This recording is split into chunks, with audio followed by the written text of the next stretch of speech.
Welcome, humans, regular, normal humans. This is Warhammer 40K Rogue Trader, Strings of Fate, Season 3, Episode 9, Purgation. We, who are also regular, normal humans, greet you on this Hollow Weekend.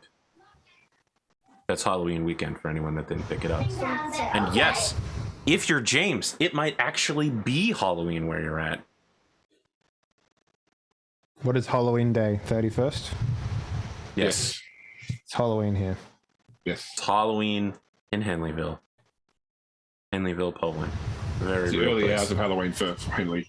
The pre-witching hour, like the do they have like the witching hour of the day of Halloween rather than the night of Halloween? Isn't the witching hour like 2 a.m.? Yeah. I thought that's what the witching hour was. So it's literally the witching hour. Yeah, but see, the witching hour refers to the day before the current day. You're always like, it's the witching hour. It's the witching hour here because it's 2 a.m. and in an hour it'll be 2 a.m. again. So, you know. Ah. Wow. The extra long witching hour. No wonder you guys have Baba Yaga over there. You got 2 witching hours in 1 hour. No, it's the same hour. It's the same hour. It's just twice the Yeah, that's length. what she wants you to think. As she eats your time. Yeah. That's how she lives so long. She just absorbs all those extra hours. Every year she gets 2 extra hours from everyone on the planet. Like every good modern celebration, Halloween's based on a pagan celebration of Samhain, which is a harvest festival. Yet modern pagans in the southern hemisphere reverse their calendar because everything's tied to the seasons. So it's actually like modern pagans would celebrate Beltane this time of year, which is the complete opposite of Halloween. There you go. They try to learning for you. Lure the spirits in. All right, come back, guys. Okay, we got to store you up for Halloween release day. I'm going to make a horror generalization here and say that most modern pagans use Beltane as a day for fucking. Yep. Wow, that's James. I feel like that's every pagan religious day. And to be honest, I feel like that's just really almost every holiday in general. Yeah, I mean, really. Like, maybe not Columbus Day, but that's about it, right? Like, wait, you guys have been using excuses? Okay, I mean, wow. Not all of us have as much game as you, Henley. That must be true. We will not have a show next week. My game ended when I got married, I'm afraid. Look, game does not end when you get married. You still gotta play the game, man. Speaking of which, everyone who's been playing the game since high school just lost the game by thinking about the game. When you've ordered the meal, you can still look at the menu. Wow. You know what? I'm not gonna endorse or not endorse that. I'm just gonna walk on past it. All right. I'm not gonna endorse that at all. That's a weird way of thinking. If you just keep it at that, I thought. I'll say it out loud. No show next week, but we should be back in 2 weeks. James and I played We Were Here, and we played it together. And next time we have a chance, we're going to play We Were Here together. Just in case that wasn't confusing. Yeah. Is it? We Were Here 2 is second, and then We Were Here Together is the third one. Is it? All right, that's way more confusing. But is together spelled like 3 getter? No, it's still spelled regularly like together. Anyway, we're going to be solving more problems. Will one of us leave the other to die? You'll have to watch that episode and all the future ones to find out. Apparently, We Were Here Together 2 loops back on the one that got left behind. So I don't know more than that, but apparently, you get to. It's not resolved in We Were Here because it's resolved in We Were Here 2. Amazing. Let's resolve it. Oh, yeah. I played that 12-minute game, by the way. Do you remember that one that they were touting a long time ago? It's literally like you're stuck in the same room and time loops for 12 minutes. Oh, yeah. yes. And it's like a top-down. I don't know very much about it, but yeah, it was really hot on the internet for like 2 days. Oh my god, dude! Like, it did not last Fall Guys, but here's the thing about that game: it's literally the encompass. Like, if you think about the indie vibe, it's that game because it has a cool concept, terrible execution, and incredible marketing for like the smallest blip of a second, right? Like that's basically that game in a nutshell. Like, because it's a really cool concept for the first hour. and then you literally think about it, it's like, oh yeah, Groundhog Day.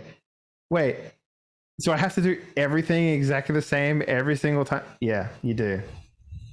Every single fucking time. If you want to get through something, you have to like have the exact same conversation, do the exact same things at the exact same time. It's infuriating. I could see why people would go crazy in a situation like that. Like, absolutely. Oh my god. Yeah. Well, anyway, I don't know where I'm going with this. Couple of announcements are the Eco server starts on Monday and will last through November. We're hoping haven't you been that playing that already? What? No. Haven't you been? You have been. I've seen. We've been posting. Oh, so I mean, we turned the server on for like an hour so that I could build the government. Because last time we didn't start with a government, and it took us a while to get there, and it was really messy transitioning to having a currency. And this time around, we're starting with one, and the government it's already set up to have like laws on hunting and. Yeah, that's about it. Oh, and I had to have Spoon log in with me yesterday to make sure that the server had more than one slot, since the server says it literally only has a slot for one player, but every time someone joins, it opens a new slot. So it says 0 for 1, 1 for 2, 2 for 3. It's infuriating. I have no idea why the server administrator set it up like that, but you know what? It's probably something to do with how the spawn of resources happens. Like, no, because only our server has this problem. Other servers that I see are like 0 for 341. Oh, I see. It's just us. Like the just player us. count? Okay. Yeah. You've got the right idea, though. If you want to save the world, then start by getting your bureaucracy out of the way first. Yeah, we got it out of the way. I mean, they saved the world last time. And this time, I won't be the dictator the whole time because my term expires in 5 days. And I'm not allowed to... I set the government so if you've already been president, you can't be president again. Perfect. Although, so technically, like I could change that before... As president, I could change that law before I lose my term, but we'll see. We'll see. Arthur, you should make it so that it's more like Survivor, where people get voted off the island every week. No. Listen, we're just trying to fucking chill out this time, man. We have 3 of the people here from the incident. That was where James went to sleep. Spoon and I continued playing until 6 a.m. and then James showed up and was like, hey, go to sleep. And we're like, okay, Dad. All right, we're never doing that again. All right? We're not doing it again. Incident? Yeah, yes, I went to work and then I went to sleep. I got up, went to work, went to holiday, came back, and you guys have been there the whole time. I got paid for those 8 hours. I don't even remember what we were doing. Mining, I think. Probably. Suffering. This time, I'm hoping to unload all of the work on the interns. All the new players. That's it, though. Is Chris getting involved? I think so. He said he would get involved. He's going to be on vacation for the first few days. But when he joins, the government's already set up to like pay people when they join so that they start with some money and get them involved in everything. And, you know, you don't have to be sweaty. You don't have to play every second of every day. So if he comes, we'll be here. And what else? It's an Australian guy. It's one of James's friends. Oh. James, I guess, murders his character a lot or murders everybody a lot. He's referring to the fact that when I ran Pendragon the other week, we started at 8:30 and the first cage was dead by 9 minutes past 9. Perfect. And the fastest I've ever had a character die is in character creation during that's happened before. Yeah. Traveler, yeah. I think that covers everything. I guess the only announcement I have left, because it's been a while since I've had a real like TTRPG stream, is that I'm still working on getting Cyberpunk Red underway, but it's probably not going to be until December. That's it. My life will be very different in December. Well, is the I guess we'll wait until then and we'll see how you are, because you're on that cast list. So Oh, okay, I figured. Is it the same cast as Cyberpunk 2020? So far, I've got Gleemo and Henley. Okay. It's like the same cast, but if you cut half the people out. Well, You know, speaking of Cyberpunk 2020 and people who watch that show, let's talk to Pondo. I'm indeed someone who watches that show. Hi. Are you coming in quiet? Maybe. I don't know. Shouldn't be. Better. Is my microphone backwards? No, not this time. Okay. Wait, is that an actual thing you've done before? He has, yeah. I remember it. Uh-huh. Wait, what backwards is in what? Like not facing you, or backwards is in like upside down? What's the term? Oh man, I can't think of a term right now. The cardioid pattern was going the other direction. Oh, Yeah. okay. Essentially, yeah, that's it's not people do that all the omnidirectional. time. It's monodirectional. So if it's backwards, it'll sound like I'm echoing when I'm talking right into it. Right. The term's unidirectional. Never mind. That's besides the point. No, I haven't really done much except for play a bunch of Back for Blood. Yeah. I've been trying to grind as much as I can to get the last couple cards I need. 'Cause I did veteran once and then With me, right? yeah, and though I don't think it was our fault, it was the random guy that we had. You need a team who doesn't pull no punches and that shit. Play sometime this week, Pondo. Yeah, we also Cut and I also did the Swarm mode, which is actually pretty fun. It's not what I expected. I thought the versus was going to be like the Left 4 Dead versus, but it's not. It's essentially you take turns, see how long you can last. It's still fun. It's just different. Yeah, and I'm building the build that AP doesn't like, which uses shotguns. Wait, I don't have any beef with shotguns. You just have to up your penetration. Oh, Pondo, what I don't like is melee, okay? Oh, okay. I guess, yeah, penetration is a problem with shotguns, but it's I found out that you don't want accuracy with your shotguns. It actually defeats the purpose of it. You want spread. Yeah. So essentially, I'm making a tanky shotgun build. Sometimes. I mean, you could literally have like, weak spot damage and accuracy, and it would probably fucking melt things. But yeah, accuracy build would work better for the AA12, not necessarily the other ones that reload and shoot slower. I know for a fact that there's a bunch of like the build that I'm building in that game is literally like weapon swap, no sprinting, and no ADS. So the accuracy bonus really helps because in exchange you get you don't have to reload your guns, so you swap when you run out of bullets. So you have two primaries, and if you swap before you run out of ammunition, like when it goes red, you get a 20% damage bonus for the next 20 seconds or something like that. Oh, okay, so you're running the admin reload with the 2 is 1 but 1 is none.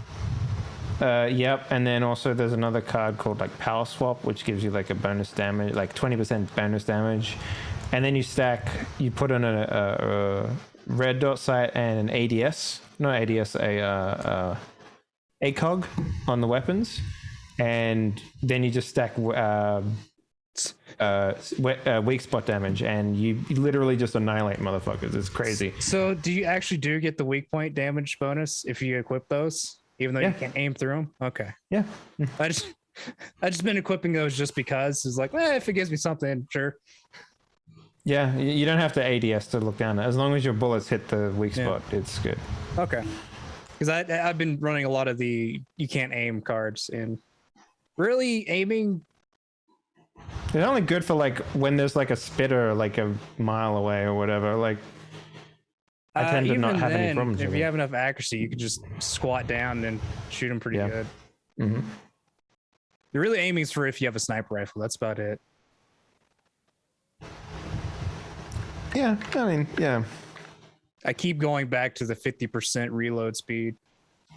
Yep. There's one that gives 75%, which also is really good. I hadn't gotten that one yet. Oh, you mean Oh, sorry, reload speed, right? I was thinking a weapon swap, but yeah. Oh yeah, I haven't messed with any of the weapon swap stuff. It just doesn't seem. Because the admin reload makes your weapon swap like really slow. Okay. So it like makes it like super slow. But you know, 2 more cards, then you're cranked up and you're swapping half a second. You know. We should get back to the show at hand. Yeah. Okay. You know, speaking of the show at hand, let's sock this moon. Yeah. So let's see. I just saw Dune tonight. I saw that as well tonight. Yeah. Yeah. I really enjoyed it. It was a little long. Yeah. So a long movie. The first like, and I mean this is every. Like, because this is just the story of Dune. Like the first half of Dune is just set up for the second half of Dune. But I thought visually it was a very excellently like shot and designed movie. Like I really enjoyed. I especially like the ornithopter design. I thought that was really nice. No, they did like when I first saw them, I was like, man, I didn't even think that they'd look like that, but it works. Like yeah, works really well. Yeah, I thought the like the aesthetic of the movie was really great. I did notice one thing though, where it's like, because there's no water on Dune because it's everywhere else in the galaxy, like Caladan, like Giedi Prime, like every other planet they went to was wet. Well, I mean, they did say why that was later on in the Dune movie. Yeah. For like a second. Yeah. And I was like, yeah. But I just thought it was very funny that like literally every shot that wasn't on Dune, there was some form of water in it. Yeah. But yeah, it was good though. I'm excited for part 2. Man, maybe they'll make a 6-hour movie. But I mean, already been greenlit apparently, the second one. Mm-hmm. Yeah. I mean, I sort of like it's a weird movie to sort of sit through as well because like, so over in Poland they have Polish subtitles for everything. Mm-hmm. So they did a lot of sign language. They did a lot of there was a bunch of, I think it was Korean. No, not Korean. Something Chinese maybe. Yeah, the couple guys speaking and some other things like that, and I was just like, man, I hope they're not saying anything important right now. Some of it is. I have no fucking idea what they're saying. So, but that's not the movie's fault. That's my situation's fault. But sure. I don't know. I mean, I thought they did a lot of setup and. It's kind of surprising because, you know, like there was a sci-fi movie a while ago. I forget what it's called, but it had like a blonde woman and a dude in it, and they were like going through space, and I don't know. It was started with a V. Valerian? Or something. Valerian, yes. Yeah. And it had the same sort of vibes as Valerian, but Valerian was just like downright fucking confusing the entire time. Like Valerian was a Luc Besson film, so it's not uncommon for him to have some weird. I mean, obviously, Fifth Element was his most popular one, but I mean, Fifth Element made sense, right? That was like, you know, but like Valerian was just like super fucking confusing, and I thought I would have the same problem with Dune as well because I read the book when I was like, I don't know, what, 12, like at least the first one, like a million years ago. I don't remember shit about it.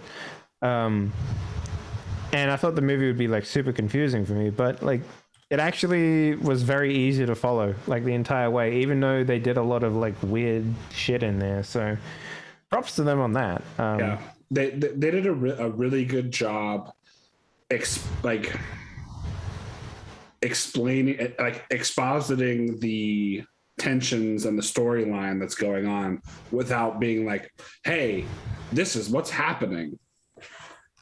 Like there was a lot of, there was a lot of context in some of their statements that sounded very natural for them to be talking about. Yeah. I I mean, I thought it was pretty fun. I mean, I don't know. My very pregnant wife was next to me, and she was having contractions during the movie, like Boxing Hicks contractions. And she was just like, "I need to piss so bad," and it's a 3-hour movie. I was so, holy shit, this is not the movie we should have seen. Yeah. Anyway, yeah. Got anything else, Spoon? No, that's pretty much it. That was my thing for the week. Okay. Yeah, Henley, let's go with you. Hey, I've been through a special type of hell. I don't really want to talk about it in public stage forum, to be honest with you, because I think it's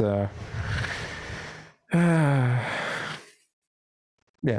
Anyway, so, you know, outside of that, I picked up the Guardians of the Galaxy game. How was it? Surprisingly fun. It's kind of like if the latest like the modern Final Fantasy games were like actually entertaining. Wow, that is. You know what? Just keep going. I knew that would set. Just keep going. Speak your truth. Speak your truth. The narrative from what I remember in Final Fantasy, like modern Final Fantasy. You keep Guardians of the Galaxy. Just the modern Final Fantasy game I'm talking about is the one with lightning in it, the 13, I think it is. Yeah. Well, look, we can all agree that 13, 13.2, and 13.3 were absolutely terrible. Yeah, but, you know, so the thing about this game is it's incredibly linear, right? Like, it's very linear. It's kind of like, it kind of has the same sort of vibe and feeling that the Fallen Order, the Star Wars game that came out recently, has. I mean, Fallen Order was great. Yeah, it feels like that, but it's also like tighter. Like, there's not so much exploring you can do. You have a couple of side alcoves that you go down, but it's mostly focused on the banter between the Guardians of the Galaxy crew members, right? So you essentially, it's like a very linear Metroidvania where the powers come from the party members that you have. So, like, you know, like Drax will like pick up heavy things, and like Groot will like make a rope bridge, not a rope bridge, like a tree bridge, you know, shit like that, right? Like, that's the sort of stuff that you sort of expect. So you kind of look around and you sort of interact with the environment, and you tell your team members to do things. But it's mostly just like a lot of situations that come up where like you know, you're trying to cross a bridge and it's like a big gap. Then there used to be a bridge there, but the way you activate the bridge is over the other side, and Drax will pick up Rocket and be like, "Hey, I could throw him over the other side," and Rocket's like, "Don't you dare!" And, you know, then you can tell them whether you want to do that or not. And if you don't do it, then you have to find another way to get over. And, you know, very sort of like confrontation sort of game. It's fun though. It's definitely a lot of fun. The combat is very much like Final Fantasy though. Like, it's like a you know, you run around as a dude and you can do things, but you mostly just tell your teammates when to activate their special powers or whatever, and that's really about it. Yeah, I don't know. I mean, I've played like 5 hours of it. It's really solid. There's a lot of storytelling and narrative in it, but yeah. I don't know. That's about it.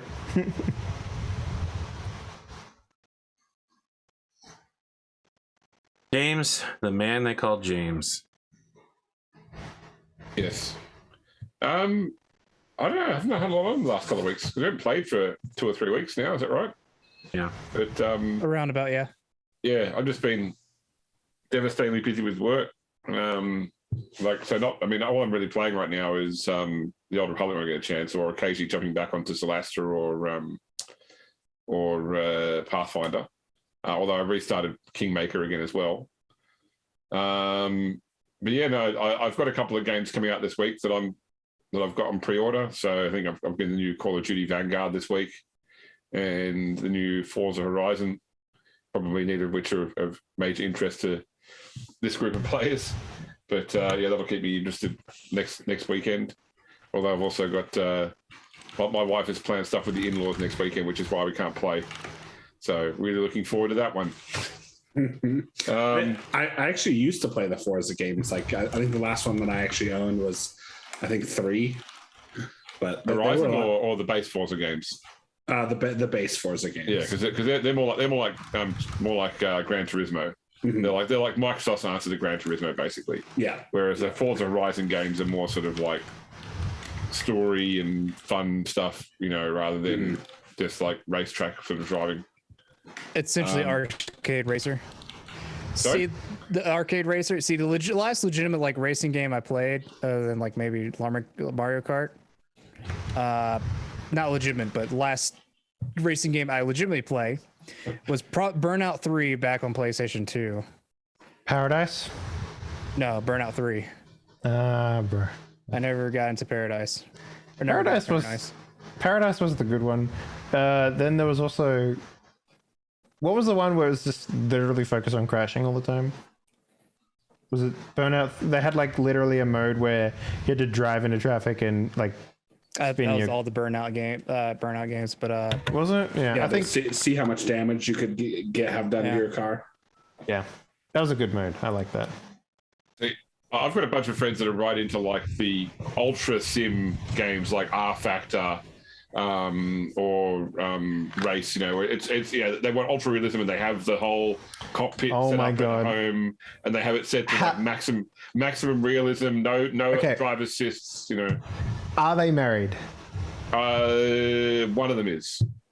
Okay. Have you talked to him about what he had to give up in order to have that in the house?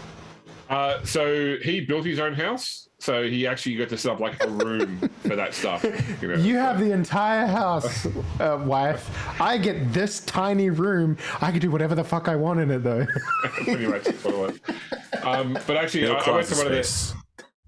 went to one of their housewarming parties recently, and they were doing like as part of the party, everybody got to set a 1 lap time on the Nürburgring.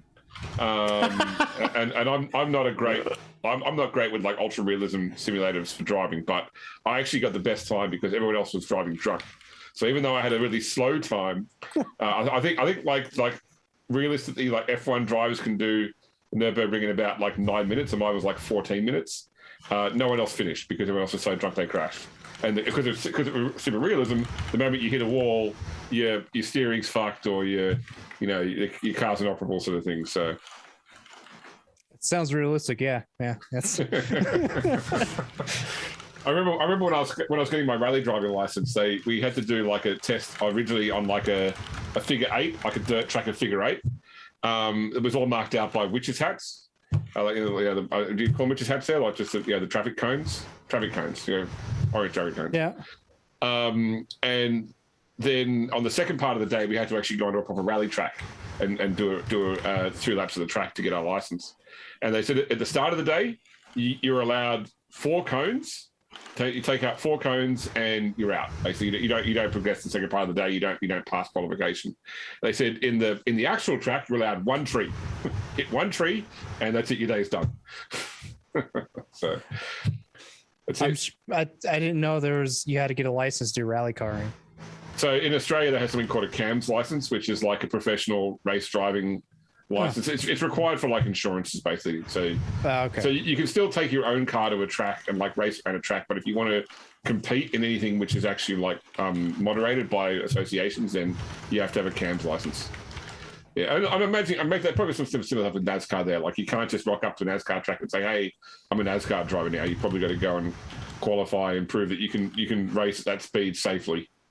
Because everyone else, obviously, if you crash, you take everyone else out as well, potentially. Yeah, I'll let you know when Logan Paul or Jake Paul start doing that. I watched a Netflix special that was about like I forget what the title was, but it was something with like to do with like crime, and apparently both or a popular pastime for drug runners and drug kingpins was racing teams.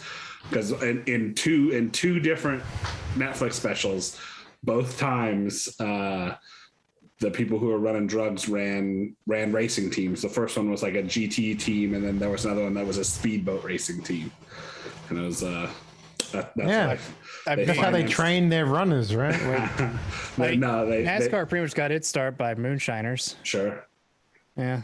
but they use their profits to buy a bunch of like cars and engines and shit, and it was, but yeah. I don't know. It does seem like you either buy a boat when if you're old and wealthy, you either buy a boat or you buy a race car. I would definitely be in the latter category. What about a spaceship, bro? Not that rich, no. yeah. But like, so you know, so I'm the CEO of a company, and there's 2 other companies in the group, and one of the other CEOs in that group, he races Formula GT Porsches. Yeah, so he's got 4 Porsches at his home, and he races. So that's his old. Uses the other 3 to keep the 4th one working. Exactly. Cannibalize parts. Yeah, my uncle did so I'm not that that bad. shit. You're not that bad, man. You have a storage unit full of fucking miniature. Yeah, that's it. I mean, like I said, my tastes are unique. They're not unique, but they're certainly not mainstream. But that's it for me. Yeah, just getting some model painters, getting some models done. I've almost finished my Space Wolves army, so I'm ready to reveal those to my friends who I've been keeping them a secret from, so they can mock me because we all hate Space Wolves. What's wrong with Space Wolves? Is it too is it too much like the metal T-shirt that teens wear? Is that what it is? Or? So I know because you're not big on like the 40K fandom, Henley. So I'll let you know that most people in the fandom hate Ultramarines because Ultramarines are like the default one. Like all the models are painted as Ultramarines in the example stuff, and there's this perception that the writers just love Ultramarines and nothing, they can do no wrong. You know, they're always on top of everything. You know, so and people dislike them because of that. And I think that my dislike for Space Wolves started off from a similar perception where, because you know, when they sort of came about, it's when everything that was Viking was cool. So you know, once again, Space Wolves could sort of do no wrong, and I picked up a dislike for them early on because of that concept that I thought that they were overly favoured by the writers because everyone just loved the Viking aesthetic, basically. Right. So it's sort of like you guys are like all hating on something because it's popular, yeah? That's right, yeah. It's like when I first got into CCGs, I didn't want to play Magic because everyone played Magic. I got the Wing Commander card game. You know what? No one played with me because no one fucking was collecting it. Yeah, but I was different. But Magic is legit fun, though. Like, that's the thing. Magic is legitimately fun. Yeah, I didn't find out until 10 years later because I was like, no, I'm not jumping that bandwagon. I'm going to be my own man and play a game that no one else plays. But you know, within the Magic sect, you have all the people that play normal cards, and then you have Slither people, and they can go fuck themselves. Right here. Yeah.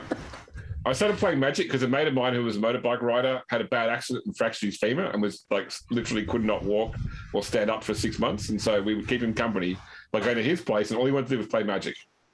So I learned Magic so we could play Magic with my mate when he was recovering from a bad motorcycle accident. You know, when I first started playing Magic, I had no concept of how the land cards worked. So I thought when you tap them, they stay tapped forever, and you get an infinite amount of magic from the land. I was like, oh yeah, cool. That sounds like a guy who didn't get an Ice Age starter deck and reread the rule book 15 times and still get it wrong. Yeah. No, I read the rule book. I just didn't understand what the idea of tapping was. Like I actually went to Friday Night Magic and I was like, sweet, here we go, let's play. He's like, what are you doing? I'm like, I'm playing Magic, bro. Let's go. I remember when I was first running LARPs, one of the people that worked at my local gaming store was like stripping for me. He was trying to get other players to come and join my LARP, and I was there one day when he was trying to recruit a player who was a Magic player, and his only game was playing Magic. He's like, oh, you should definitely go do James's LARP. You should try it out. And the guy's like, I don't understand what LARP is. It anything like Magic? And he's like, oh yeah, definitely. Yeah. Once you do it, actually, you gotta go lie on your side, so you know, so everyone knows you're tapped. What the fuck? Yeah. You know, I really, the one thing I will say, I hate the internet because of what it did to Magic. Net decking is the worst thing that's ever happened to Magic the Gathering, by a long shot. The idea that you can just look up a perfect deck and then take that to Friday Night Magic, ruin Friday Night Magic for me. Like literally every time you go there, like, you know, I built this deck myself. You go there, it's like, oh, okay, you're running the rat deck, go have another fight. You're running the rat deck, okay, fucking Jesus Christ. Like everyone playing the same cards because it's the thing to do, right? Yeah, I don't know. Magic used to be cool, yo. It was good in Australia because no one had the fucking internet in Australia. All right. James, I'm marking down the time here. You might be pleased to know that despite the fact we haven't had a show in weeks, we were actually our intro's 1/3 shorter than normal. I'll go make a coffee, but I'll still be able to hear you. You son of a bitch. I don't know what you're expecting. Classic Dave. Unbelievable. I was wondering about that. Previously on Rogue Trader Strings of Fate, following the departure of Nero, astropath Andrew Chiron finds himself elevated to a position on the senior crew. The Hand of Calixis arrives in the Piety of Seth's system. While Dawn goes to seek the tomb of St. Helena, the other senior crew go to meet with the Cardinal Governor. Dawn finds herself inexplicably in a warp scape where visions of her friends appear to guide her through a transformation into a living saint. And finally, Dawn emerges from the saint's tomb clad in new armor, armed with the former saint's weapon and driven by new purpose. Thought for the day: humanity is an ocean. If a few drops of the ocean are polluted, then the ocean is tainted. So now that Dave's left, I think that the next step that everyone wanted, well, that Dave wanted to do, was to take his newfound powers and go and sort out shit on Iacanthos. Yeah, Does that sound right? that was the next step, and Dave's not here to talk about it. Yeah, that is also what I remember. Oh, hey, James, thanks for your sub. It didn't appear on screen because I got tired of people doing fucking sub trains every time I streamed Rogue Trader because it's the only TTRPG stream I do. But I see it. I see it. And so does the audience. Hi. Yes, that's the thing that happened. Keep going. I'm just making coffee. There was a shopping list that we had that I think I completely lost. Well, I know what's on it for me. Did we not get your Power Fists? Nope. Oh, that's right. Because you were wanting it, we didn't get it. Yeah. No, correct. I thought we did. Wow. Let me see what I've got in my notes. Yeah, because I got like 3 rights and 2 lefts. Because that was important. Oh yeah, that's right. Yep, we do. I've got them on I've got it on my character sheet. So. I know I was thinking about trying to get my pimp cane back, or get actually a question. I can tell you that Piety of Seth is not a great place to be doing shopping on because it's got a population of less than 100,000. Yeah, don't we have to go through Scintilla? No, Port Wonder first, then go over to. Not to get to Iacanthos, you could go via. I mean, you came here via Scintilla, but you could go we can via. go straight to Iacanthos. Yeah, so Iacanthos. Okay. So you are. We're getting the map. Piety of Seth is down here, and Iacanthos is up here. Oh, okay, so we don't have to. Okay, I just didn't know if that was the safer route to go through. Oh no, I was thinking Scintilla that we had to probably stop by Scintilla if we don't. Yeah, well, and then we also have our spaceport. Yeah, that you have to go get signed and say, all right, here you go. Everett Trench. Or do we need to stop, do that real quick so way they can get it fixed up? Go to Iacanthos. I feel like every time we go to all right, we want to go into the Expanse. No, we're We're not. not going to get distracted. Oh, look, what's that? Because it was literally the whole, we're going into the Expanse. Let's just stop and see if we can find the Exchequer on the way through. And then everything that's happened since then is because of that. Yep. Hey, we should go. We should go save Nero's daughter. Okay, all right, let's do that. I was gonna say, this is one of those. It has to have been a DLC expansion quest. You know what I mean? Like because it snowballed with a whole branch of quests from it. Yeah. You literally got like a message from one of your colonies saying, "We found something amazing. We can't see about it on the comms. Come straight away so we can show you." And like nearly a year has passed. We're trying. But let's be honest though, that's not that unusual in space travel times in this universe. Sure. Yeah. I would like to start the scene here on the bridge with Pierre. Okay. Andrew So Chiron. Yeah. No, please go ahead. So everybody's back aboard now from the party of Seth, and so I don't think we've really got into how everyone else has reacted at Dawn's change. Whether you sort of like, she looks different now, right? For me, yeah, has new armor, for example, and oh yeah, definitely like from a psychic point of view, yeah, very much so. Very shiny. Like if the song from Moana is playing, it's probably playing all the time now. I mean, I would just treat her as a living saint then, because I can literally see that it's true. I mean, there's no question that she's, a superior on the evolutionary scale. She's so far above Andrew Chiron. It's dangerous to look at her. Should he be on his knees while talking to her? So you'd always perceive her wings in when they're not manifested. Oh, nice. So oh my god, that could be so weird though. Like she walks through a doorway and I'm like, ooh. Well, she's saying she turns around and you sort of leap back to get out of the way. Yeah, exactly. Oh my god, I want that as like weird idle animations. I keep thinking of like Tyrael now from Diablo. Oh yeah, with like the whip wings that are just light whips that. Yep. That was a very, very cool design for those wings. I did like. Yeah. Now or any DLC you can purchase in Path of Exile, one of the two. Your bridge scene, please proceed. So, Andrew Chiron approaches the captain while eating a green apple and says, "Lord Captain, did you know that you can eat more than once a day on this ship? And I'm no longer required to get nutrient slurry intakes. It's incredible." Yeah. Yes. Wow. It's quite an enjoyable experience. He says as he picks a wishbone out of his mouth from the whole turkey he consumed for lunch. What do they call these things? Taste buds? Incredible. The world is so amazing. Okay. For everybody on this bridge, we're going to go to Iron Canthos. We're going to take care of what Don wants to do. Then we're going to go to the port that we now own, sign the papers, and then we're going to go straight to the Expanse. Does that sound good? Understood, Lord Captain. We're not going to get distracted. Yes, of course. Does anybody have any illegitimate children that they have to go rescue? Outside of all of mankind, not really, no.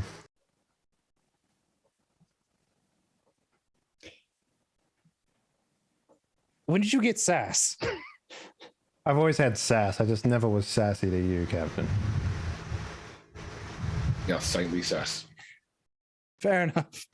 I mean, I literally have the righteous thing. What do they call it? It's not compulsion? No, what is that? I don't have the sheet open. Psychosis? It's not psychosis. The mental, the trauma. Trauma, yeah. Mm-hmm. Yeah, so I'm righteous, so, expect a lot of that from me now, fellas. Holier than thou. Yeah. I actually forgot we were still using Roll20 for this game. I was like waiting, looking through for the... Okay. He's been seduced by Foundry now.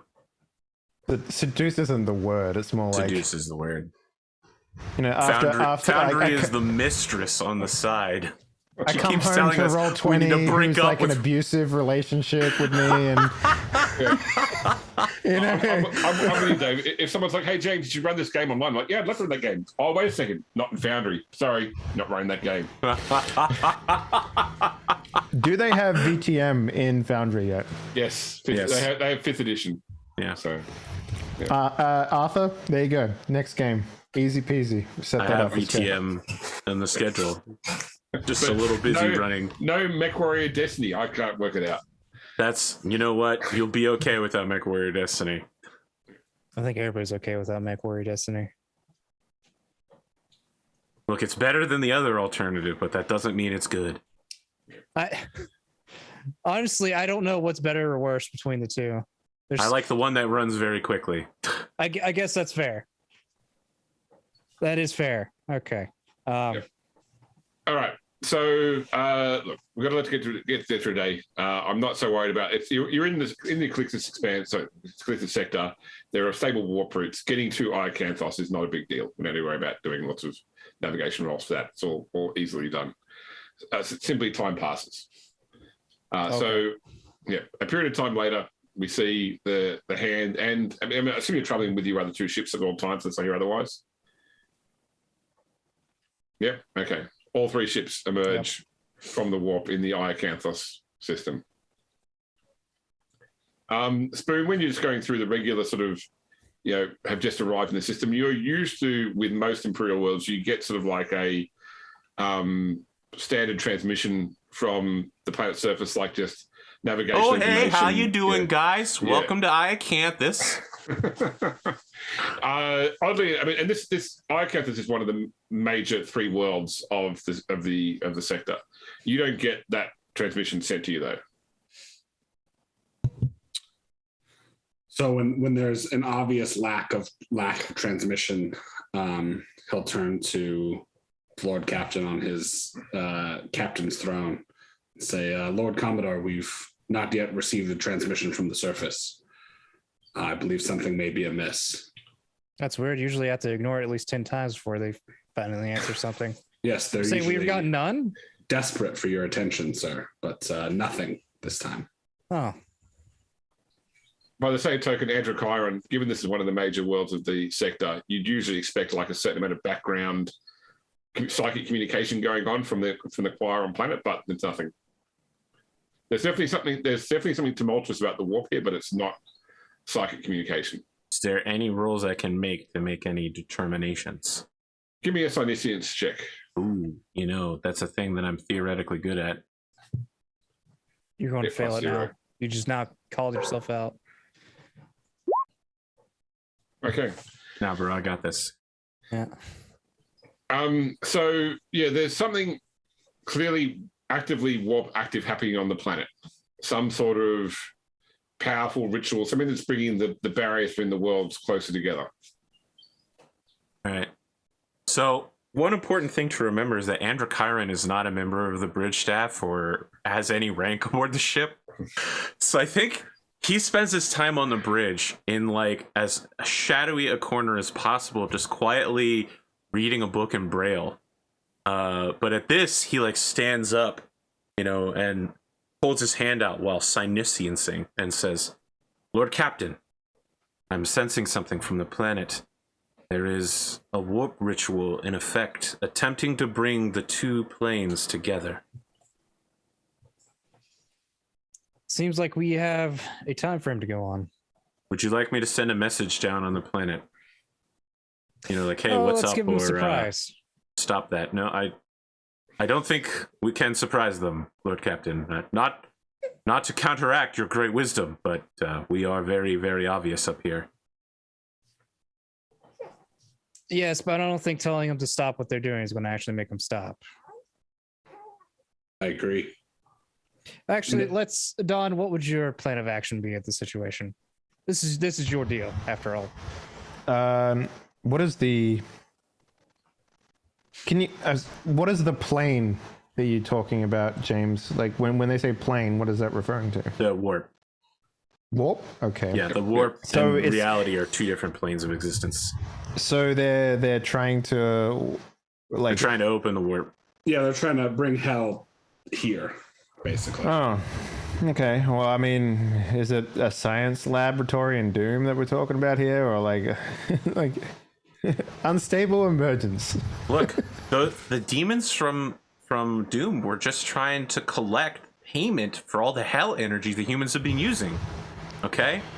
It was illegally plundered. That's all I'm saying. That's right. They were in their right They to had try their to letters take of back the marque. facility. It was a repo. It was a repo, It was a okay? repo. Unpaid bills. So I look at the You're Lord. also right, but Yeah. I take a look at the Lord Captain, and I'm just like, oh, this is your boat, Captain. As far as I'm concerned, I'm still here as your advisor. well, In all honesty, though, I think Heresy is afoot, and my foot is a lot larger now, so I think we can bring it down on them. very well. Let's get the shuttles, the gun cutters ready, along with any strike teams that we have. Very well, sir. You've got you've got a whole tank regiment, I believe. Yeah. And a tank James, fit, that's the didn't question. we bring Battle Sisters with us from that planet? that Battle we just on? Sisters, and we have your You have sister. your Repentia. Your Repentia. Yeah. Look, this is going to be our believe- portals moment, okay? There's going to be a whole army fighting in the background we don't even talk about. I believe we determined that if we basically empty out the holds of the gun cutters, they can carry a tank. So ours will not be able to because we'll be riding it, but the 4 others that we have, I believe, can carry tanks. Can we fit the tank in the cathedrals? That's the question here. Or are they? I believe we can make the tank fit, sir. I was going to say, this would have been a Nero question, but he's gone now. Sorry, so a gun cutter can naturally carry one vehicle along with its regular complement of crew. Oh, okay, nice. Yeah, It can hold like 30 people and/or equivalent of cargo. So yeah. Okay, cool. Yeah, you put the tank in, and then you lay everyone on top of the tank. It fits. So Why wouldn't we just be in the tank? Exactly. Why wouldn't we just be in the tank? There's no room for people. In That's this. right. So So- complicated.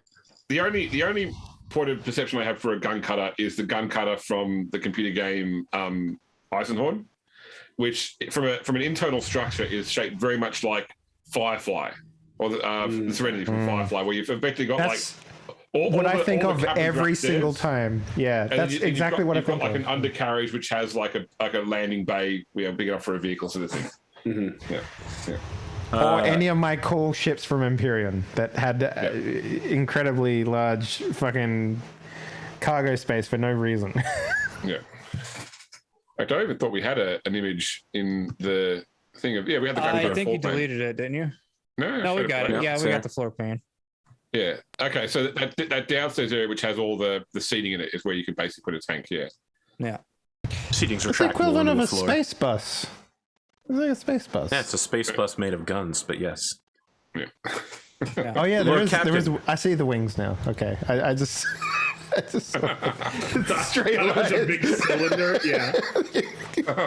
No, it's got the front wings. I forget what they're called. It's They like, have a what's the Winnebago from Spaceforce? Yes, Eagle exactly. One. That's Eagle One. Yeah.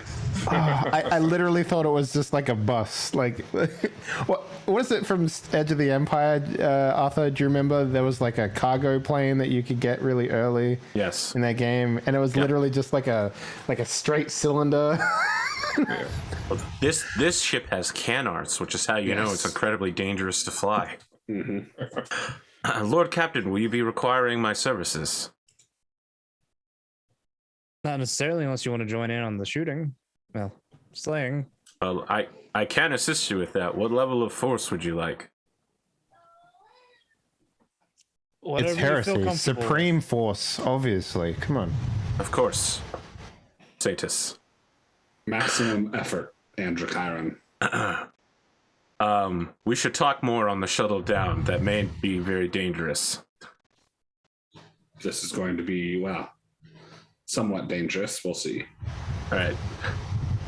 So Andrew Kyan's gonna wait on the shuttle and talk about the dangers of using the warp and why maximum firepower may not be the best option. in terms of where you go to on Icanthos, so there is Port Suffering, which is the port city that you've been to before, and the Abbey of the Dawn is about a 2-hour drive outside of Port Suffering. So you're going straight to the Abbey, you're going to the port. Now the port is who should have contacted you and hasn't. Mm-hmm. There's a good chance that the Abbey of the Dawn is responsible for this bullshit. So, Can I get a pinpoint on my sensing of the location of this? With 3 degrees at this distance, you can narrow it down to the hemisphere, pretty much. Okay. So it's in the same hemisphere as both Port Suffering and Abbey of the Dawn. Early 90s sitcom. I'll give you, it's not in either place. You can't say go right here. Right. You can say it's not in either place. All right, I'll inform Adrian of that. I'll just be like, it's not in either of these locations, Master Pilot. This ritual. You know, I was a member of the choir while messages were coming in and out, and I recall that you had an encounter at some sort of church, which was a warp location and had strong connections to some sort of sorcerer. Could it be that place? Didn't we blow that up? I thought we blew that up. We did destroy the multi-laser on the Chimera to destroy the building as best you could. Yeah, but the warp maybe it has like a physical. Maybe it had some sort of like hellish bunker that we missed. Perhaps we should might do need a to split. flyover. Yeah, so we might need to split some gun cutters to figure out where it might be at. Well, I mean, as I get closer, I should be better able to sense it, right? Yeah. Yes. So we just need to go towards the triangulation, and I'll know more as we arrive. Very well. Okay, so you're gonna ignore the port and the Abbey and try and zero in on the ritual. Yep. Yes. Okay. I don't know if you guys want to have an in-character discussion about the level of threat of the warp, or if you just want to tell me how warpy you're willing to let me be. Because if you're like, yeah, go unfettered at +3, I'll be like, all right, okay, that's great, let's do it. Go as comfortable as you feel like going. Right? I don't know, Pondo. I literally don't. I've never played a Psyker before. I don't know how strong I am. Dawn has an answer for this question. If you go over the line, don't worry. We will make sure that you're not a problem anymore. All right. I recall Nero saying this several times. And he is going to bow before Dawn on his hands and knees and just say, oh, thank you. Oh, thank you, Saintus. Incredible. I was worried one day that I might become a danger to other humans. And when I say other humans, I of course mean those who are above a mutant like me. Knowing that you personally will deal with me brings me such pride and joy that I could be ended by your hands. And he weeps. He weeps from his dead eyes. This level of self-flagellation is kind of a very unattractive trait, I must say. I apologize, Saintus. I will do my best to contain my respect for you. It's not sarcasm. Contain my respect. It's not sarcasm. Andrew Kyra genuinely believes this. He is a worm. Yeah. Don't forget, you've got a Psychotic Mercy Blade as well. The whole point is that Soul Sagas carry a blade, so if they think they might fall to corruption, they can stab themselves with it. Yeah. But you know, if I go full unfettered, there's a chance that I open a demonic army rift. I don't know that. One of them is like you explode, and there's a 50% chance a Daemon appears. Open the rift for us. Yeah, because it's fettered, unfettered, and push. And yes, that's what I'm talking about. Like they're like, yeah, do whatever you want. And I'm like, I could go push, but it will be dangerous to everyone in the area. All right, I think I'll be okay. So, in a more practical concern, do you want Andrew Kyron in short range combat or at, let's call it infinite ranged? Beachwear if possible. We'll have a beach episode.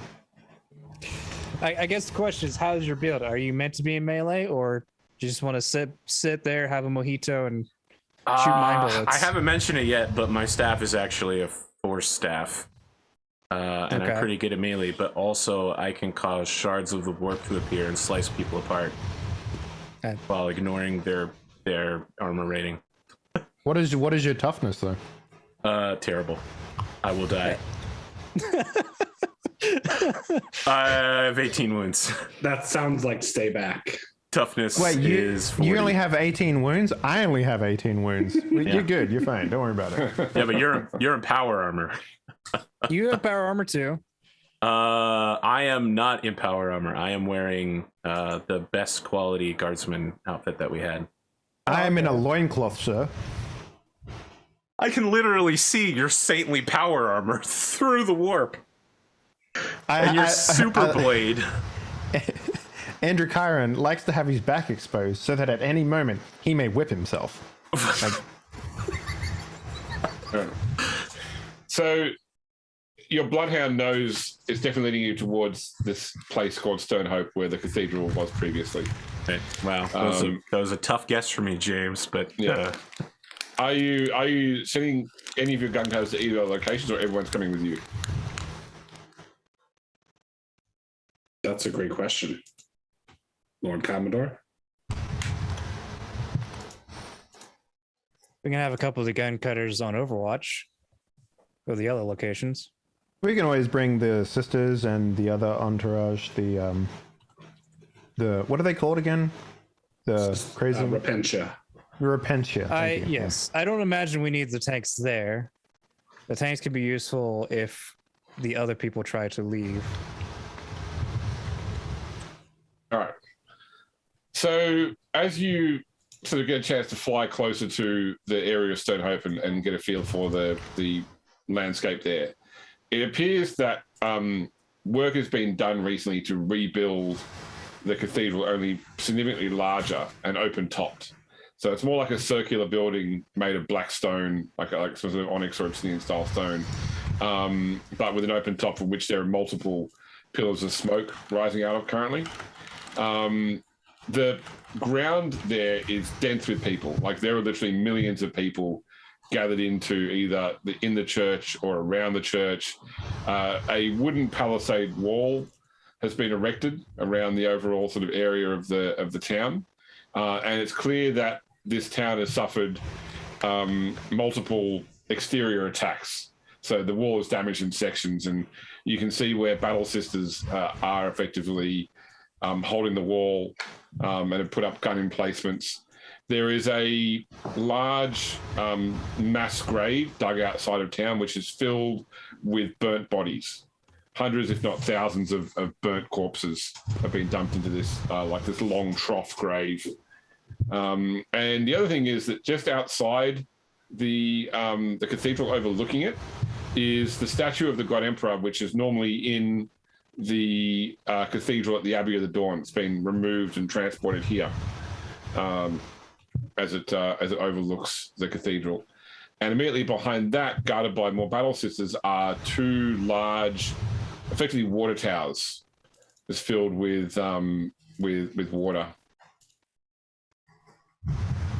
Wow.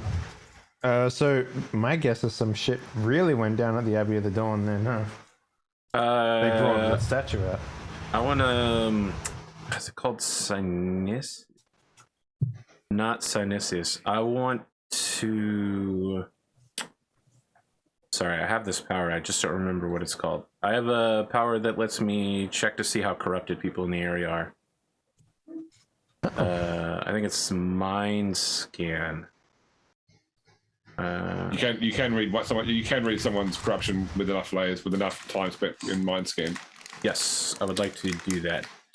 And check to see if these are good or bad sisters. You can't generally do it over a whole area. I think Mind Scan only has a very immediate range as well. It's 250 times my psi rating, which is going to end up being something like...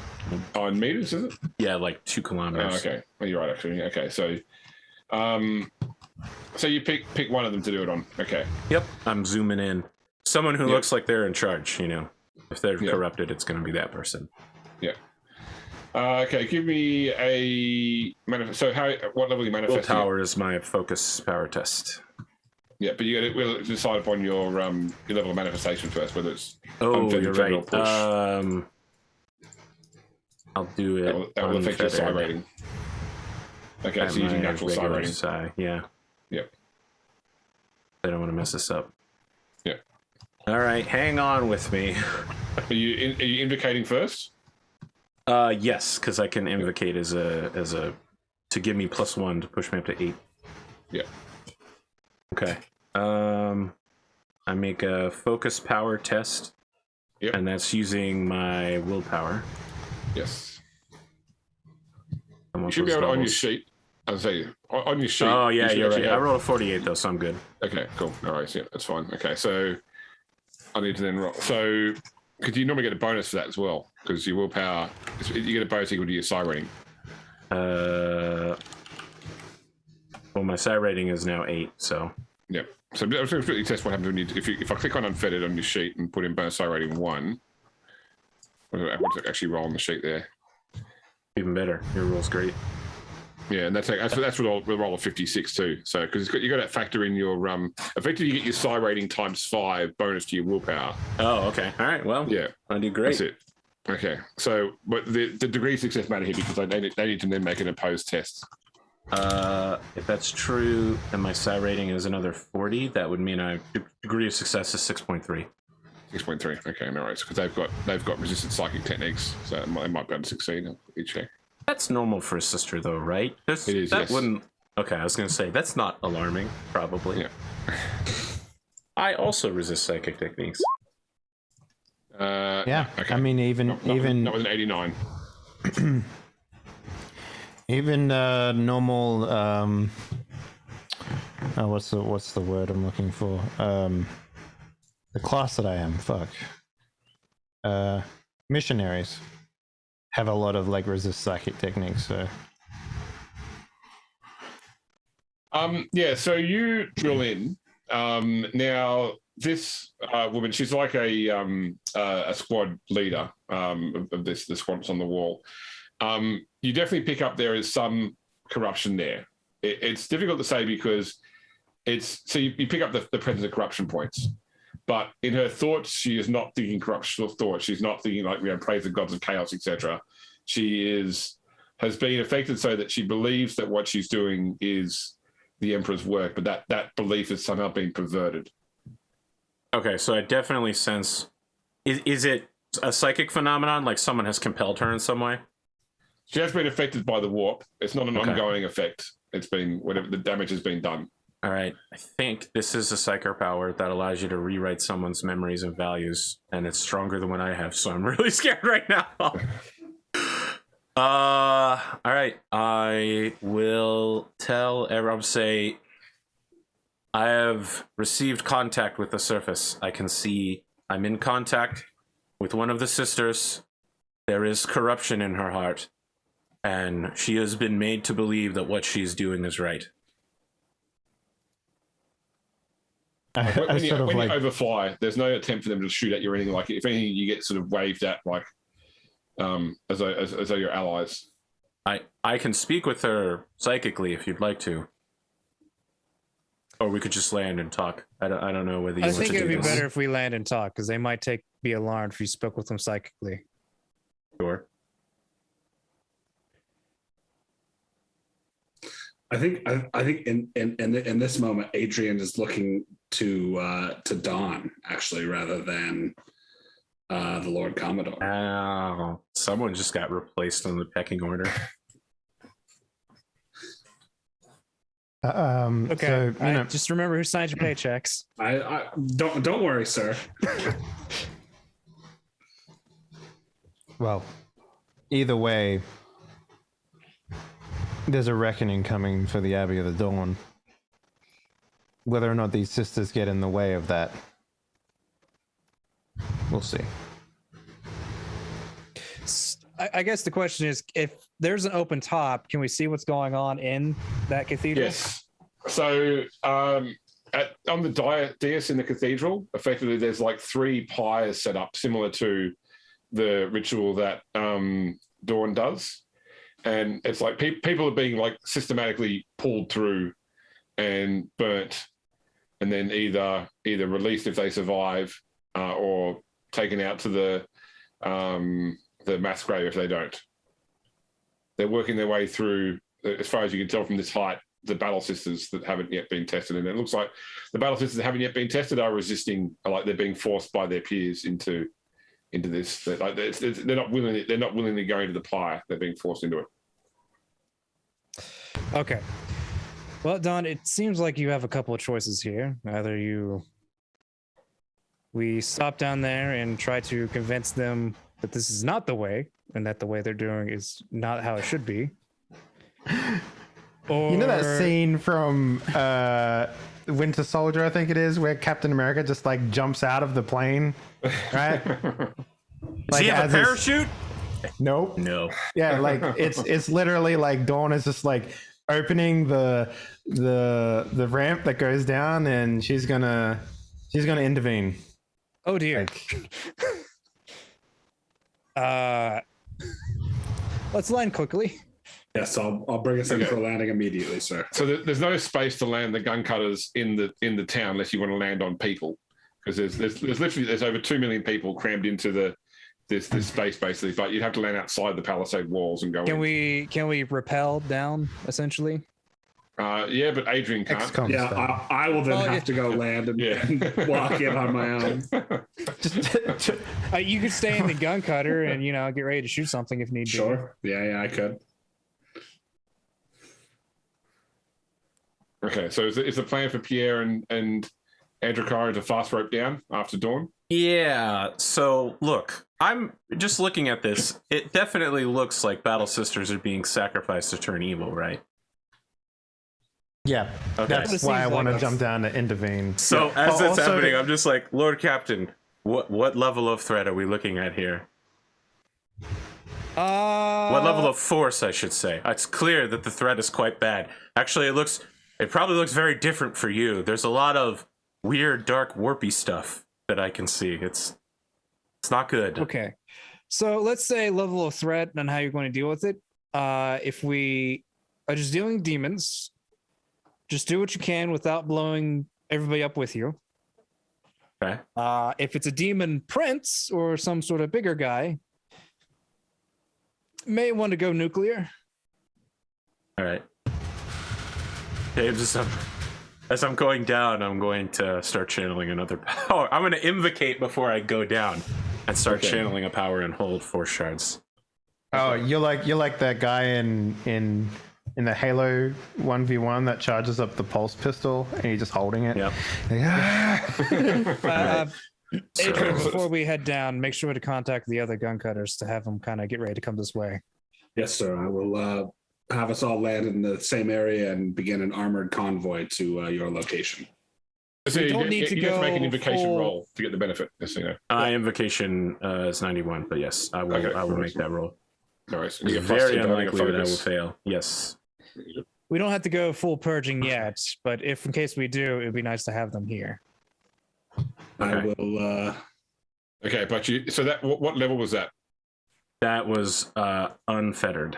Okay, you rolled a 9 in there, so we need to make a test on the psychic. I have the Emperor thingy, so it just becomes echoes. Unless you roll over 75. So I don't know what you that roll means. the chart, and anything which is not a Perils of the Warp is defaults to your standard one. Okay. So just roll D100. This doesn't sound good. 66. So it's either Echoes or Shadows of the Warp. No, it's echoes. No, it's okay. Give me a That sounds sec. nice. Well, Okay, so everyone in the local area starts echoing in like 5 meters around me. Yep. My apologies, Lord Captain. I wasn't able to control it that enough. But so around Andrakara, there's now a bunch of really shadowy warps, distortions that follow him as he goes down the. They look exactly like sharp blades. Okay. So Dawn's going to land first. I just want to resolve that, but Dawn's going to hit the ground first. So are you going straight into the cathedral, Dawn, or Oh yeah, onto the dais? like they're like pushing him into the fire. I'm landing like in between that, basically. Okay. I mean, there are three pies and such, but it's like their production line. They're trying to get as many through as fast as possible, and it all seems to be being attended to by Legatine Echo, the head of your order. Mm-hmm. Ah.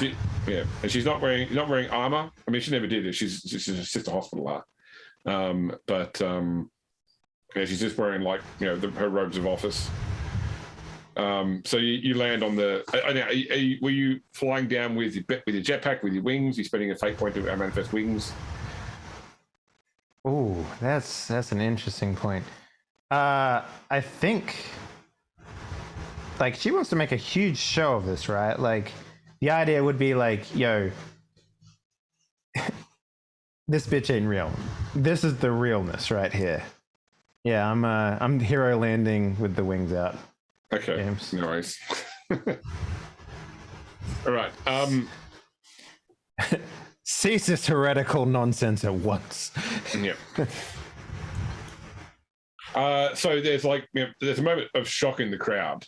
So you can see that there's probably at any point in time about 200 sisters who function as part of the order. It's like battle sisters who function as part of the abbey, and so they sort of split between those who have been. So either some have been tested and passed, in which case corrupted. There are those who are waiting to be tested, and there are those who have died. Whose faith kept them alive through this dark ritual, basically.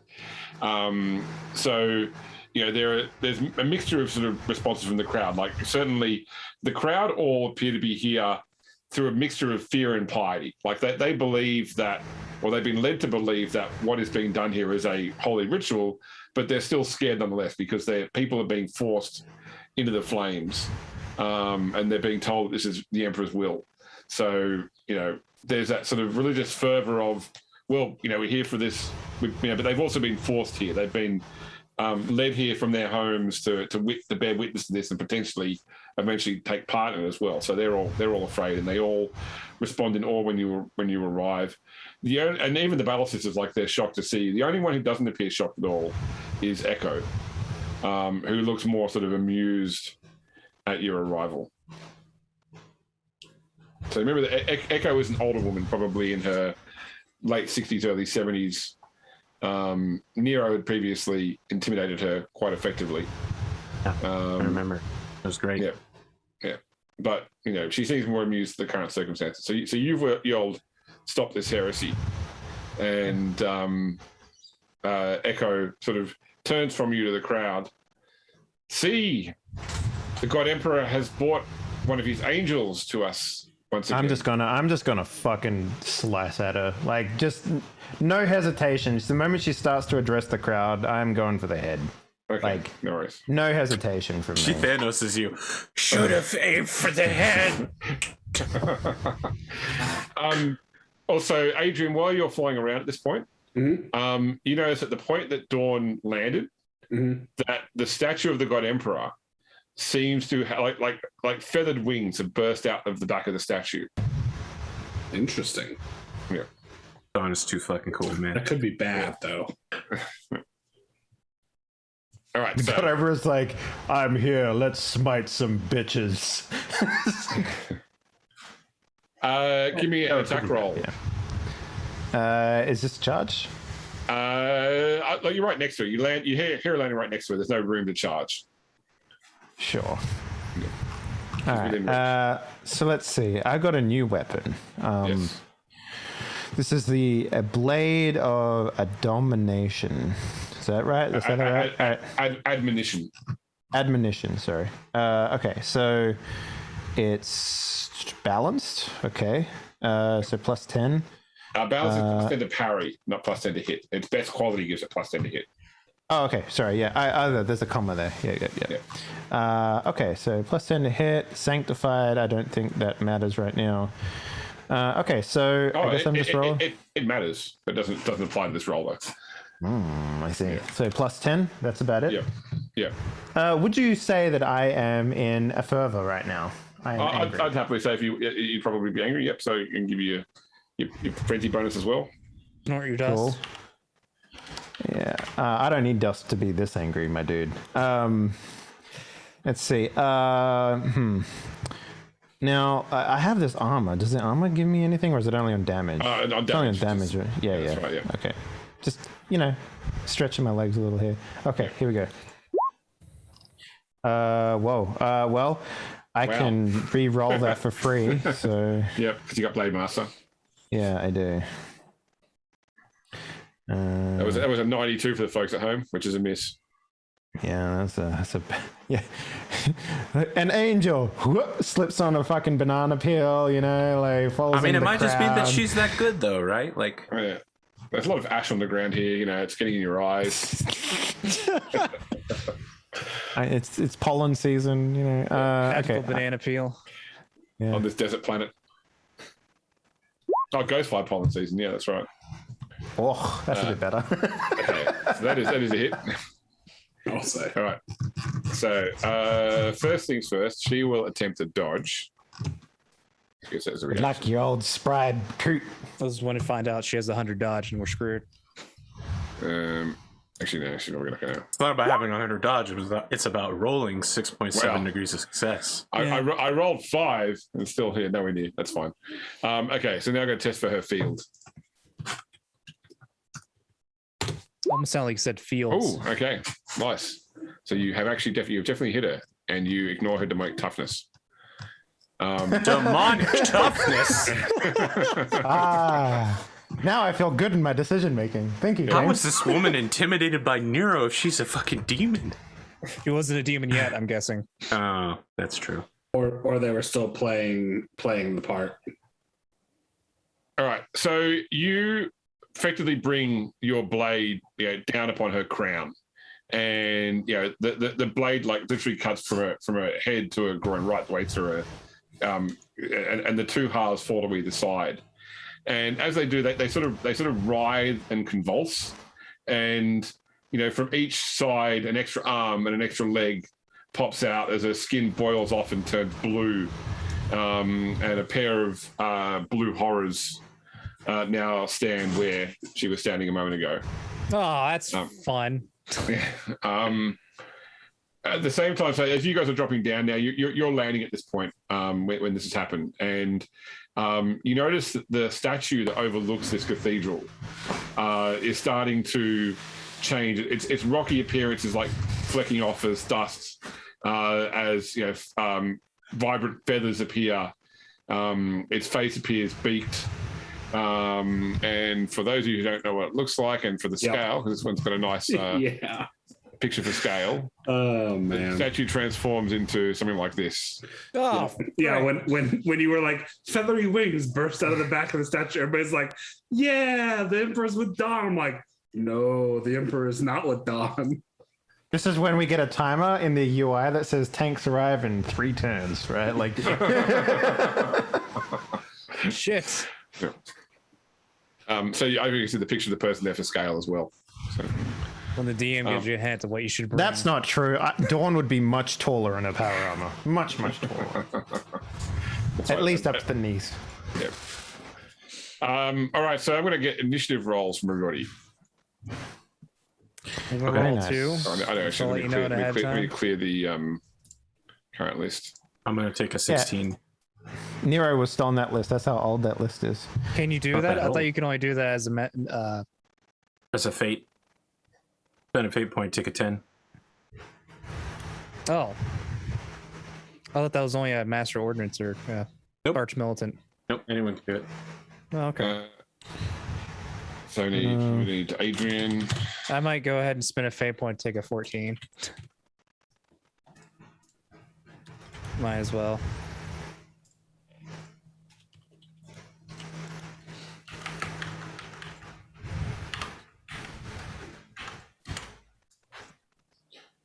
Okay. Pretty reasonable, I guess. So It's like Andrew right in the Corin, middle. you're on what? You're on a 16. 16. 16. Yep. Okay. You have 6 Pierre is on agility, or 14. 60? Yeah, I was taking a 14. I have a agility of 3, and then I have a +3 for my character traits. Adrian. Interesting. It's an 11 for me. Okay. Dawn, you're on 12. 12. Okay. I stopped rolling because I know I'll roll low. Wow. The chat is active tonight. They're spicy sometimes. Bet Pierre wishes he called this meeting in over the psychophone. Oh, sorry. So it's a fate point to get go to 10, isn't it? Yes. Okay, cool. So the demon's on 15 then. Great. It's Well, not I plus mean, 10. he It's sent just the roll fate for point, so It's not you know. plus 10. You can't have me roll a 10. You can't have me roll a 10. Yeah. Yeah, that's right. Cool. So the horrors then will be on 12. And the corrupted sisters will be on 10. All right. Is this a battle map or is this No, this is theater of the mind? There's way too much stuff to factor this in. Okay, so starting with Andrew Corin. So you just landed on the ground. How far am I from this? Well, were you trying to land near Dawn, or were you trying to land out inside the cathedral? Okay, so you've landed on the DS had plenty of space to land on. So there are 2 blue horrors there. Dawn, probably a couple of corrupted battle sisters up here as well, who are trying to drag other ones in to be burned. There are, a whole bunch. Can we add Ares to this list as well? Yep. Ares comes down like a Rush from Mega Man. He just hovers there for a moment before getting in behind you. Roll the D10 for him. He's got a +2. Yep.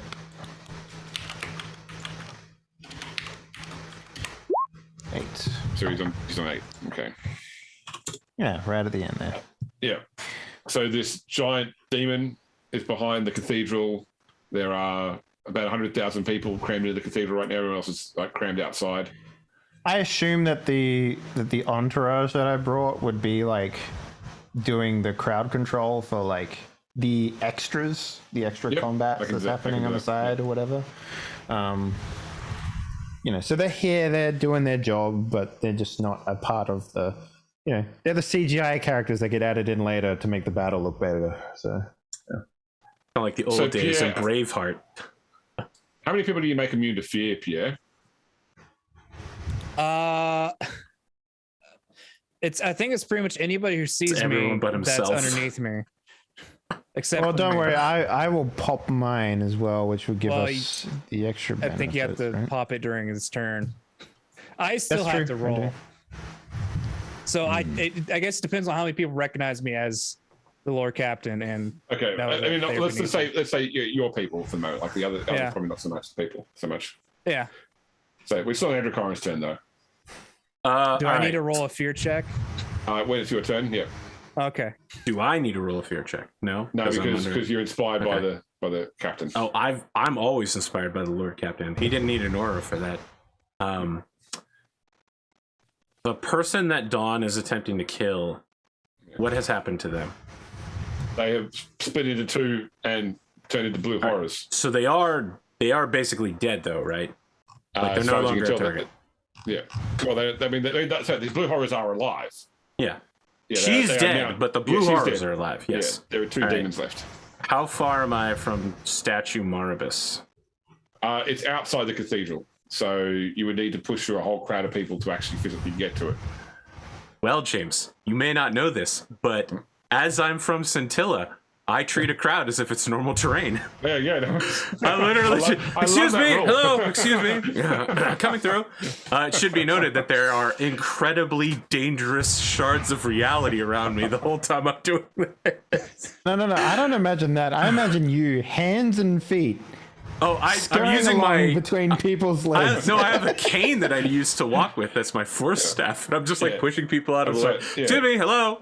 He can just Assassin's Creed push it and run. That's all. I move like at a New York minute, a scintillant minute as I push through. Dave Chappelle walking through the thoughts, like hand on the face. So I'm trying to get within 40 meters of Maribus and get a clear shadow. That's fine. Okay. Yeah. All right, then I stop whenever that's at, and just wave a hand at him and start shooting force shards into his face. Okay, no worries. Okay, so I need to make a 0 willpower test. That is terrible. I will re-roll that because it's awful. Wait, you're this high level and you don't have like free re-rolls on your willpower checks yet? My re-rolls are all for defensive purposes. This is essentially a weapon attack for me. Right. Okay, I shoot 3 deadly shards of power at him. Okay. Because I got 2 degrees of success. All right. So give me a second to determine exactly what that means. Okay, so each of them does 1d10 plus 16 damage and has a penetration rating of 8 that, goes through demonic stuff. Yep. Okay. I have to update my force shards because I pushed myself. 16 and 8.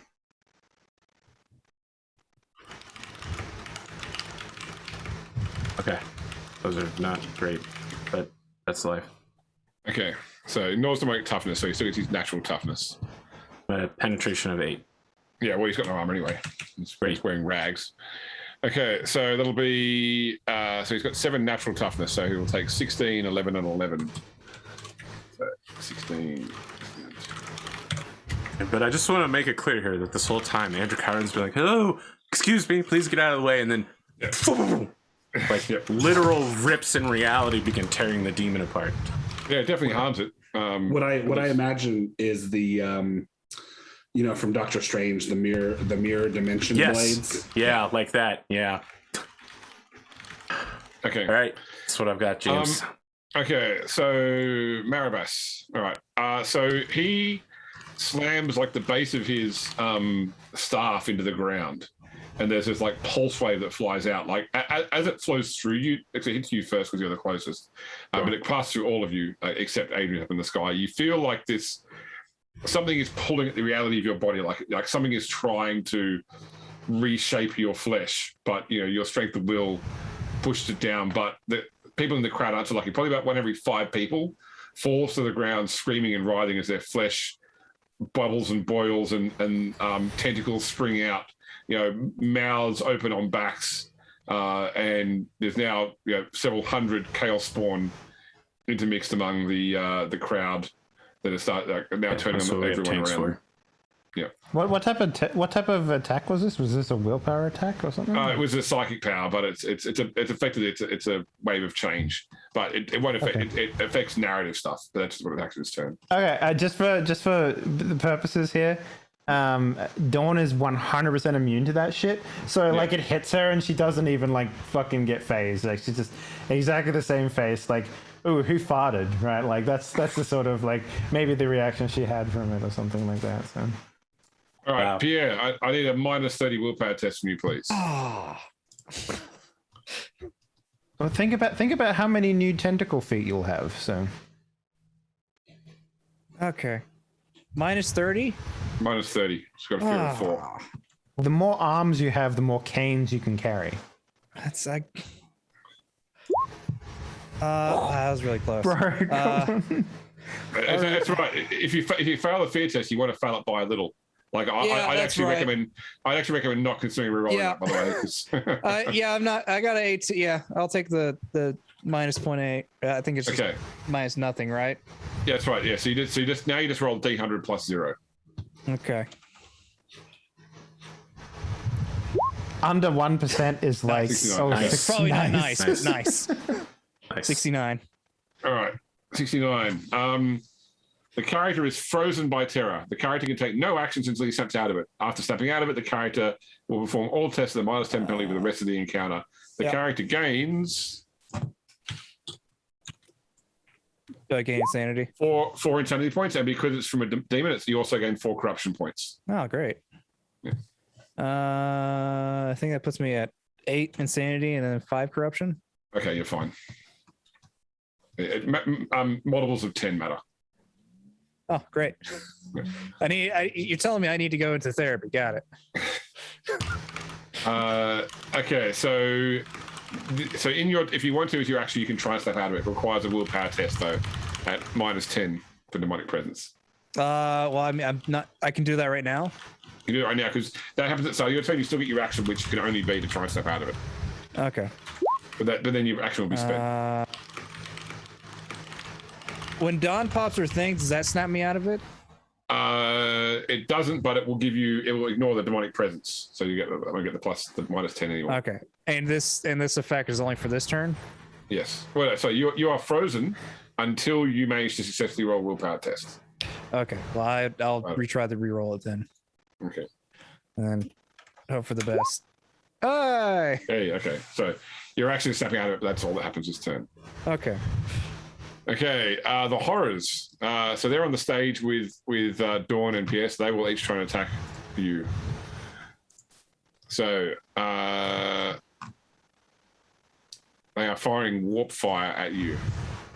So the first one, one at each. One's firing at Dawn. One's firing at Pierre.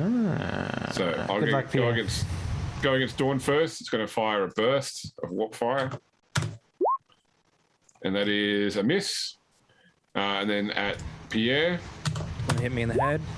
that's a miss. Okay. Okay. Dawn. Yes. Two flaming demons are trying to shoot you with warp fire while a giant demon looms overhead, turning people into chaos spawn. So can I, if I turn on is it Emperor Protects? I think it is the thing that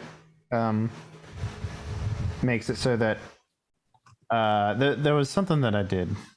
Yeah. So the one you're talking about will mean that people are immune to fear, which they're already immune to effectively now, because it works on a number of people equal to your willpower bonus. So it's not going to affect a crowd of several 100,000. Yeah. But what I would like to do mostly is maybe use it to also try and convert back some of the battle sisters that were corrupted. It will remove the demonic toughness, demonic influence that gives people a -10 to willpower tests, demonic presence. So that will help them with that sort of thing. I'm the one that needs the immune fear because. Yeah, no, that's the main reason for doing it. But I can also have a handful. I can have 5 people, including myself, affected by it. But it's also something along the lines of like, if a demon attacks you, it's harder for them to hit you or something. It's like a -10 on attack. Yeah, it's like essentially when you affect them, they get it's a -10. That's on them attacking you though, not on other people. Yeah. I believe. So am I able to like rally some more battle sisters in the area to like assist with this ability? So the ones that haven't been tested yet have been disarmed, so they'll need to gather weapons, but certainly they will attempt to do so. Okay. There was a chest full of weapons conveniently available.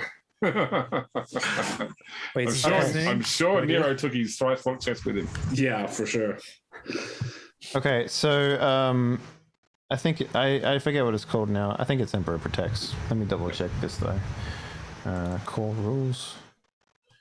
Okay. So James, I want to jump back to when I rolled perils. Yep. So for the future, when I roll perils, I don't roll a D100. I roll 3D10, and I can choose to remove any of the D10s. One of the D10s. To pick my result. Yeah. The power of the Emperor flows through the Explorer. By spending a fate point, the character grants himself a number of allies equal to his willpower bonus, immunity to effects of fears and pinning. All ranged or close combat attacks against the character and the specified allies are a -10 modifier. That's pretty good. I like that. Yeah. So I will. I will pop that, and so I can do 5. So I'll do Pierre and maybe 4 of the battle sisters that are nearest. So that they can like rally behind us, and we can be a force.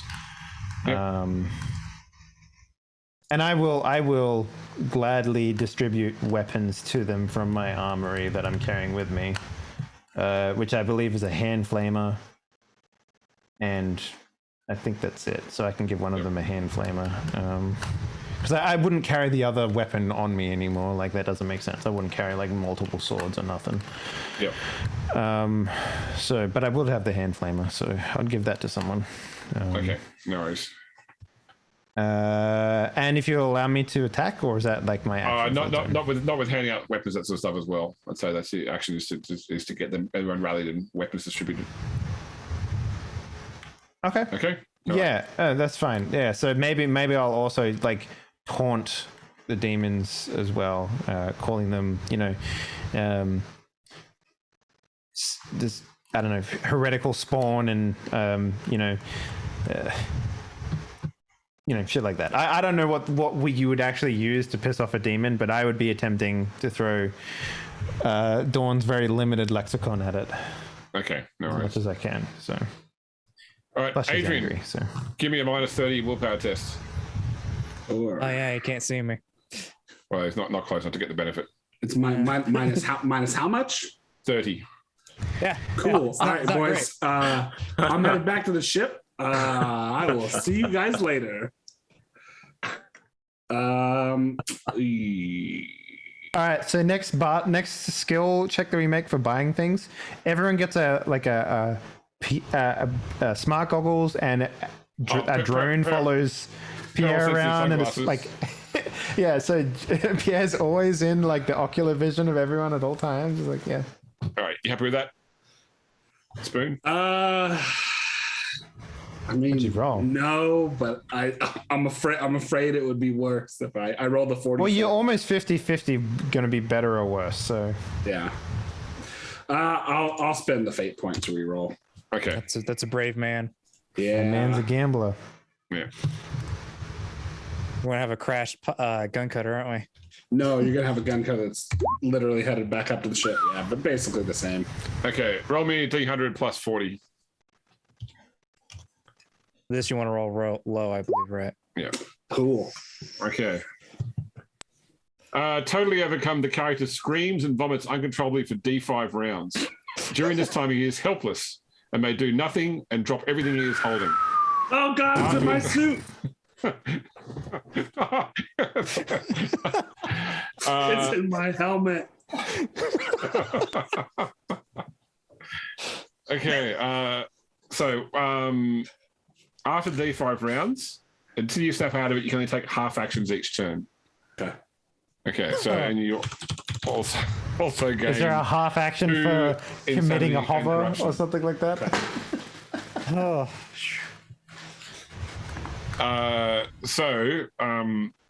Yeah, there's probably not a lot you can do right now. You're vomiting. Oh, I need to roll how many rounds you're vomiting for. 4 rounds. Maximum vomit. That's what did you? Okay, clarification here. What did you eat before you came on this battle? It was what was? It's like apple and turkey because that's what we had for lunch. Yeah, so those you on the ground, the gun, that main gun cutter is not flying normally. It's sort of like continuing to fly in a straight line right now. Really like wobbly, like the wings, you know. Like, Yeah. All right, so what'll happen now is that the sisters that you've armed are effectively going to be fighting the sisters that are the corrupt ones and trying to keep the crowd off. So I'm going to reduce that. There is still a horde that will be attacking you, but the horde is greatly reduced because over half of it is taken up fighting the good guys effectively.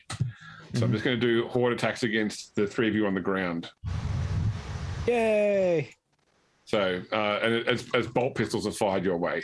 Attacks against me take a -10. Yeah. I block them Also- with my reality I guess- blades. Yeah. Are these guys considered demonic by any chance, or what's the deal No, there? Like they're not. they're just normal people? Yeah. They're just Alright. a bit heretical. That's all. Okay, so I want to touch her. No, I want an Instagram post with her. So attack against Pierre Oh, of course, it is. is a hit. You want to try and dodge? Can Also, I you got dodge? your, I think I couldn't dodge. Oh, Oh, you can't dodge forwards. You're right. Yeah, sorry. You can't. Thank you very much, Pondo. You're right. You can't dodge. You know, that's what I'm here for. Shoot What myself in the about foot. the force shield? refractor shield. Yeah. Right, yeah, roll for your field. That's a good point. Oh yeah. Have Heck. I need to get below a 30. That's not below a 30. Okay. I don't know. My camera just oh. kicked the bucket there. That's weird. Start video. I really need Oh. to stop shooting myself in the foot like Okay. this.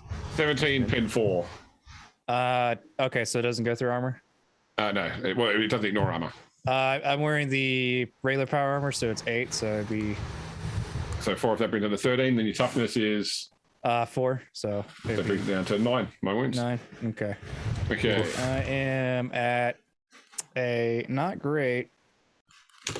And this is 6. at Dawn is a miss, and at Andrew Chiron is a miss. What about the dog? Thank you. Yeah. Yes, you're quite right. Pondo's really sipping from my side at the moment. Sorry, shrimping from my side. Shrimping. It's a compulsion. I can't help it. Does it, Aries? All right. So his toughness is 4, and I don't think he has. Oh no, he has 8 armor. Yeah. So Yeah. whatever I roll will be reduced by 8. So he will take 3 wounds. Okay. All right, Aries. All right. So what do we got going on around us here? Because I feel like his better use would be to try and stop the horde from coming in. Like he's more like a a crowd control, I think, would probably be the better use for him here. So if he can set up like a choke somewhere, like to stop like people funneling into this arena where the battle is taking place to a degree, that's probably what he would end up doing. Okay. If that's possible. Yeah. Yep. So what I'll do is I'll take him out, but he's reduces the horde even further. Okay. Yeah. I'm good with that. So he's joined the CGI characters in the battlefield there. That's it. Okay. Andrew blurry mess. I understand. Look, James. We have established that Andrew Chiron doesn't have a lot of field experience, but can I like roughly estimate what the willpower level of Maribus, the Lord of Change is? Like, are we talking like a 50 or are we talking like a 500? Before I do anything that might be incredibly risky. Andrew Chiron, what does the scouter say about his power level? Over 9,000! So it definitely won't be above 100. I can tell you now, it won't be above 100. Oh, that doesn't... No, I mean, that narrows it down, but it's still pretty fucking scary. Look, I'm trying to figure out whether I want to dominate him or not. All right. He has a characteristic at 99. I'm not going to tell you if it's willpower. I mean, what could go wrong, Spoon? If it's successful, it'd be fucking amazing, right? Yeah, sure. Yeah. Hey guys, it's me, Maribus. Whoa, look at me. I'm a big dumb demon. I polymorph the Ender Dragon. Yeah. How damaged does he look from the 4 shards? Let's use D&D terminology. Is he bloodied yet? Half health. No. Oh, Jesus. It's strange. They don't die in one shot. One volley. That is my best shot. It was literally like 50 damage. What do you want? I'm not fucking Nero. 50 damage is a lot of fucking damage. It is. Yes. It is. It'd kill any one of us. I like the way that it would kill me twice. A greater demon. I'm like, I'll 1v1 you, bro. I don't want to 1v1 him, but I'm the only one who's literally got any time to deal with them. So he's so high up in the air that when he looks down at the crowd, he couldn't even see where those things are. He's got a blind spot below him. It's like one of those big mining trucks. So they have like a 6-meter area they can't see in front of them. You have to get a pole on your back so you can see where you are. All right, give me a sec. Shadow the Colossus, Andrew Chiron's like climbing up this fucking demon. If I needed to, his point on his head. Could I run into melee with him? Yeah, be my guest. Oh Jesus! I fight his ankles, hey, bro. I hope you got another character idea. Look, I just saying the Force Staff does a fucking ton of damage. You know, at my power level, look, it would be a lot. Yeah, I'm not saying it's a bad idea. I'm just saying you're probably gonna die. Really? You think 1v1ing Maribus, the Lord of Change, could be bad for my health? All right, fuck it. I'm just gonna Arthur, if you weren't gonna do it, I would do it. So you know, I'm gonna keep firing 4 shards at him. Okay, motherfucker. Does this require a hit roll or not? I have to make a willpower test to do it.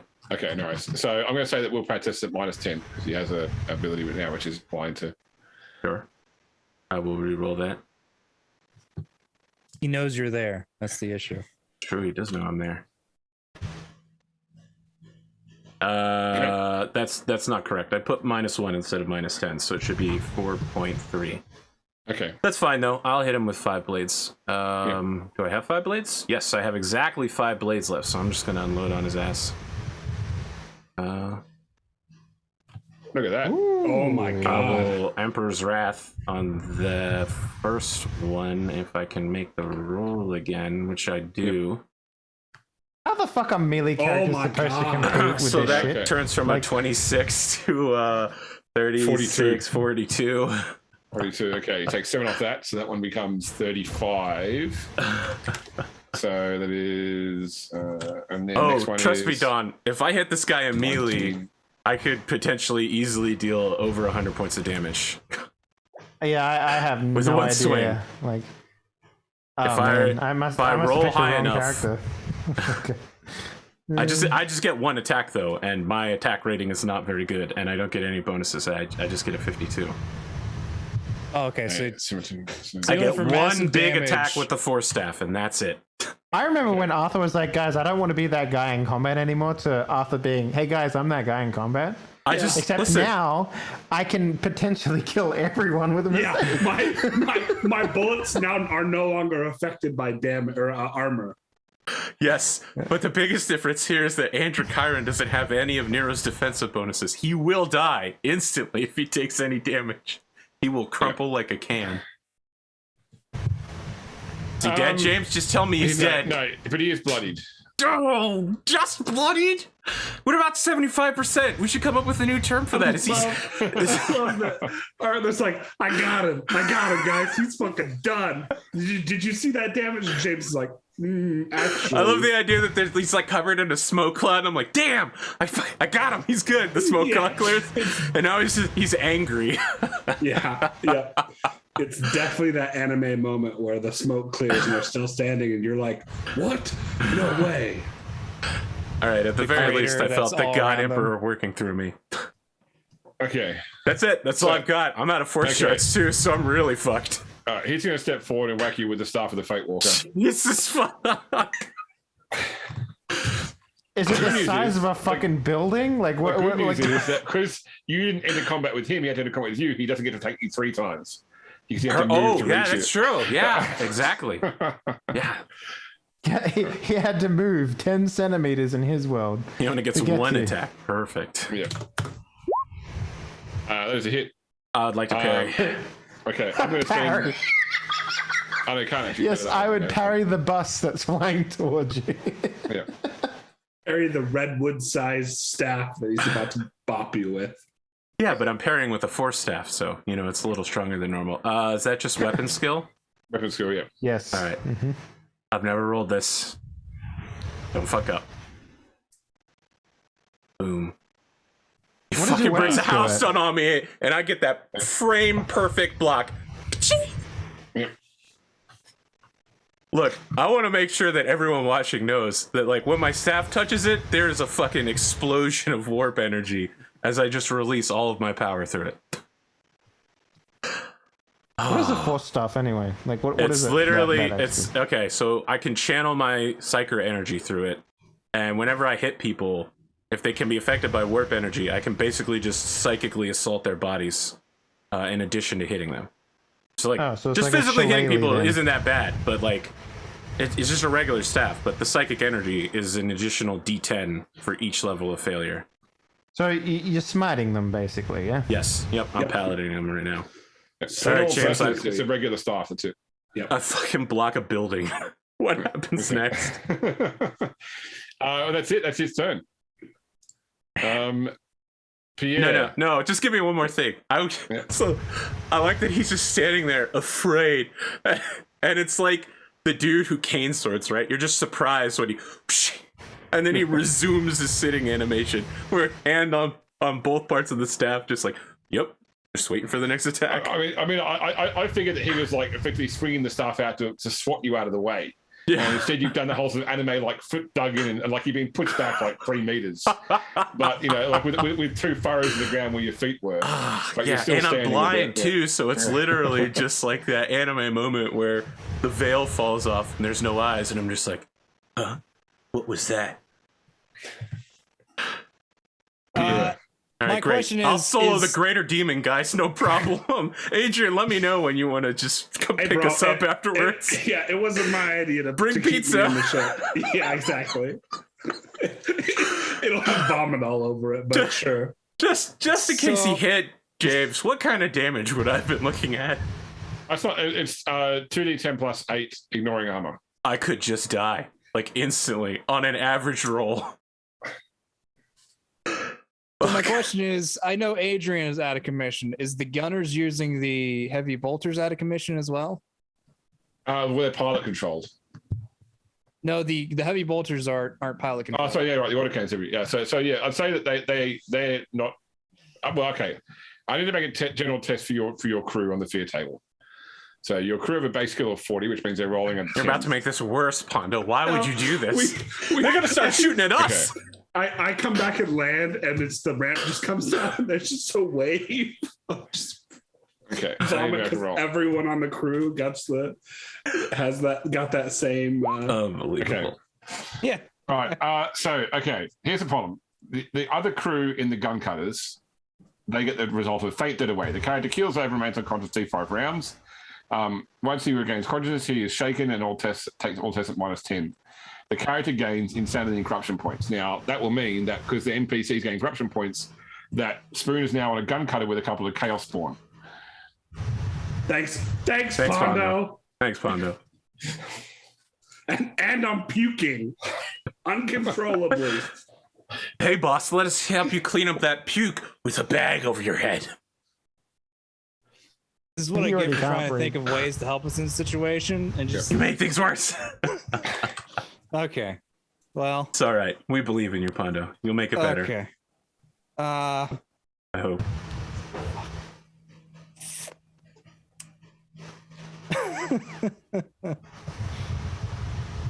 Okay, so is the evil battle sisters in the crowd? Is that correct? Yes. Okay, so they're part of the horde. Yep. Okay. Well, the other battle sisters are fighting them, so like they're like. Right. So I think is what I go. How far away is Maribus? From you, about 60 meters. Okay, that's out of the Inferno pistol range. Okay. Yeah, there's chaos spawn for the so you're looking at. Yeah. Oh. Yeah. That's very normal.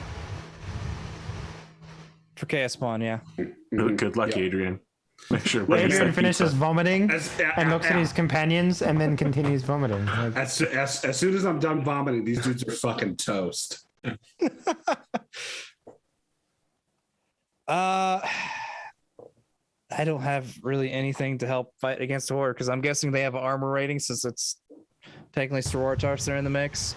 I mean, there's still two blue horrors right in front of you shooting you with warp fire. Oh, okay. Yeah, I guess I'll take shots at them. I forgot about those guys. I was worried about the giant freaking bird that's just causing problems by existing. Yeah, I'll take out my plasma pistol and the Architect last pistol and take shots at both. Okay. The plasma pistol on one to the right, the Architect pistol one to the left. Okay. Both are in semi-auto fire, which I can do. I can't remember. Was it a +10 for semi-auto? Yes. Okay. Nice. Man, let's shut up for the rest of the night after this. All right, for plasma pistol. Look, the way things are going, this plasma pistol is about to kill somebody. Yeah. Yeah. Plasma pistol. Jesus. Not even going to bother re-rolling that. Okay. And then Architect last pistol, which has accurate, which doesn't do anything at the moment because I'm not aiming.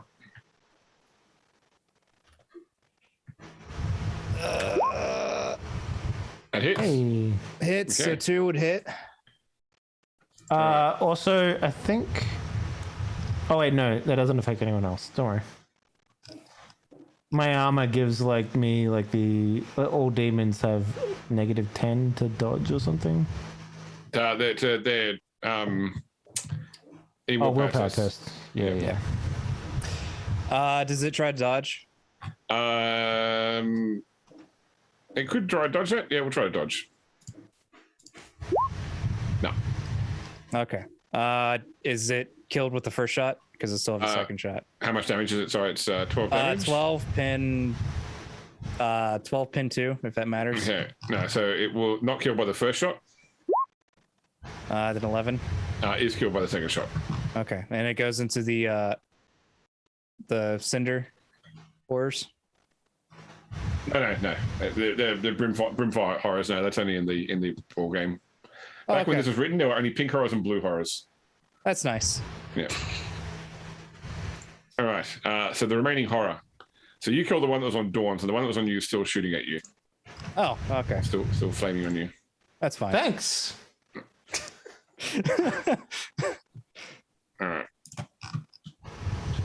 So I want to say I want to give the +10 to Andro, since he's 1v1ing the final boss. I hit you. It's episode 9. This better not be the final boss. I'll dodge since I can't parry Okay. at the moment. Yep.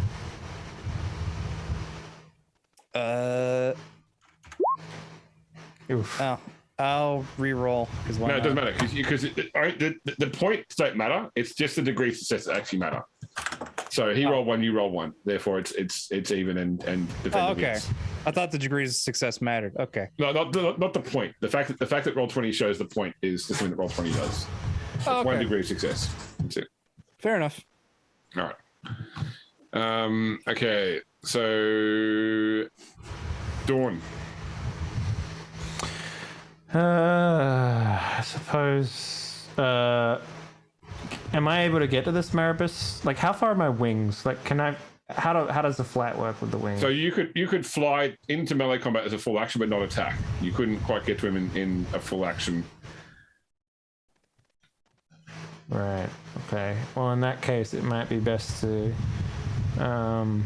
Only you had someone ranged that could shoot this guy. Yeah. Well, I mean, like, it might be best to protect the Lord Captain then, so I'll batten down the hatches with this. The dude. I the think blue you horror should go that's here. after the Maripus guy because he's causing all the problems. Yeah, but okay, sure. Yeah, I guess I'll do that. Yeah, that's no problem. Okay. The Lord Just Captain will live somehow. Don't worry So about therefore I'm that. moving to him. Okay.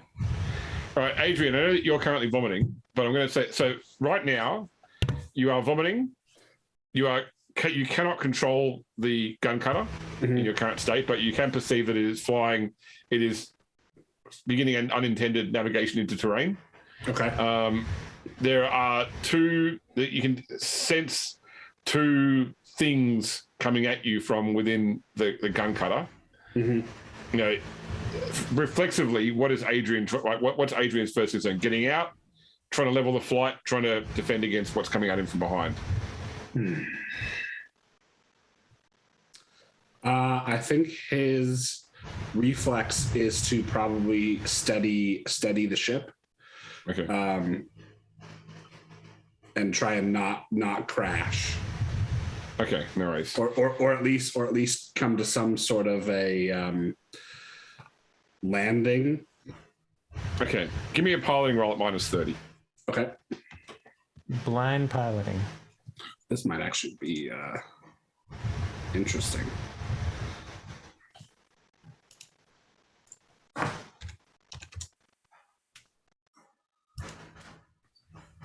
Nice.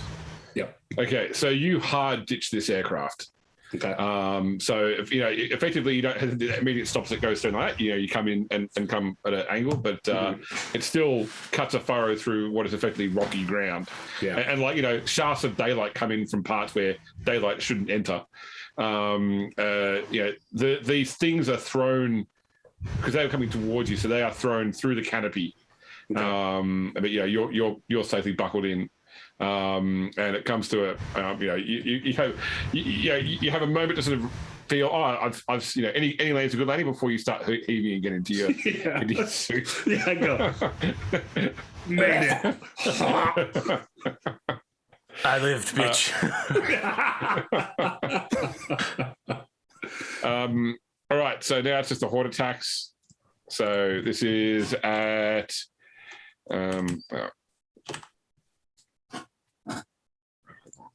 sorry, she's dead. Okay, so this one is at Pierre.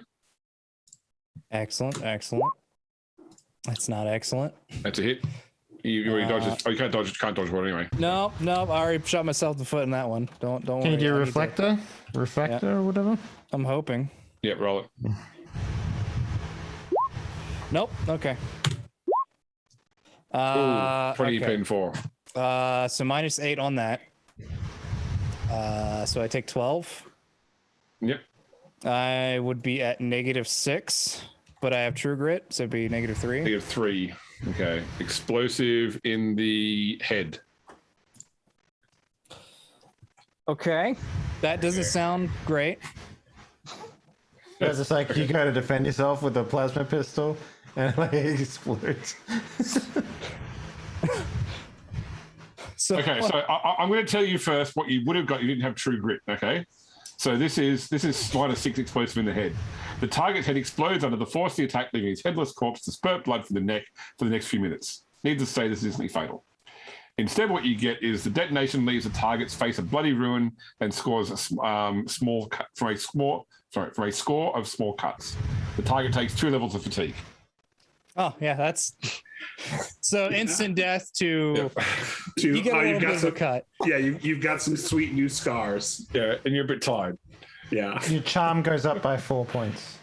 That is the best 500 points I've ever spent. All right, at dawn is a miss. No, I'm in the air flying towards the thing. They're shooting at you with bolt pistols. Oh, cool. All right. Yeah, that makes sense. Okay. And That's why I got tomorrow explosion in the face. is a hit. Have you got any reactions left? Arthur, to dodge? I used up all my. Oh, that's why you parried. Okay, true. Yep. And you Alright. can't And you dodge don't forward. think you can dodge I can't it. dodge. I That's just it, have okay. the reaction field. That's it. All right, you can roll that reactor field. Refractor field, sorry. No. So Man, 14 pen. not a 14 single pen one 5. has gone off yet. 14 pen 4, sorry.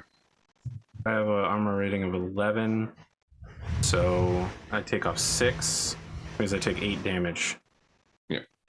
I have 10 wounds How do you have left. an arm rating of 11? For toughness, 7 Oh, okay. armor.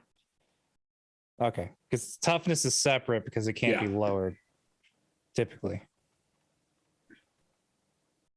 All right. Yeah. Gonna make 2 other rolls quickly.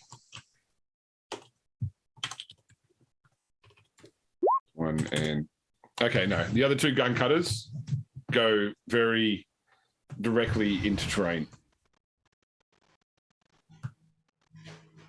Not the gun cutters, no. Very expensive mission. All right, so end of the round, we're going to take a break now. We'll come back to finish this off after the break. So Listen, finish us off? Is that what you said? 'Cause I'm it fucking feels sweating, like- guys. I'm sweating. Andrew Kyron is not built for this.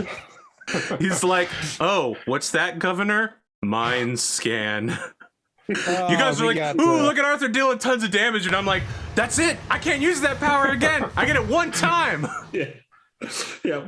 Hey, man, Arthur using it came in. against the 14-story dragon bird. So the reason I statue did that thing? before I jumped out of the aircraft is that you have to wait a turn to cook the power before you can use it when you cast it. So if I cast it now, I'm basically just standing there like, ooh, look at my weird stuff. Ooh, and then he's gonna crush me. I'm gonna be like, ah, blah. Yeah, you go, hey, Mr. Birdman, please don't kill me while I set myself up to fuck Andrew you up again. Kyron, aka Grenade. One thing I Ready missed, to James, deploy. is that I have anti-demon training, so I get a +10 weapon skill versus them. So I didn't just parry him by 0.2; it was 1.2, and that looked. Okay, nice. I got an extra star effect on my parry block. Yeah. If this was a trigger anime. All right. I don't know. We'll be back, but I don't know if we're gonna make it, guys. This is pretty bad. I think I'll be fine. I think the rest of you might have some trouble. Fine.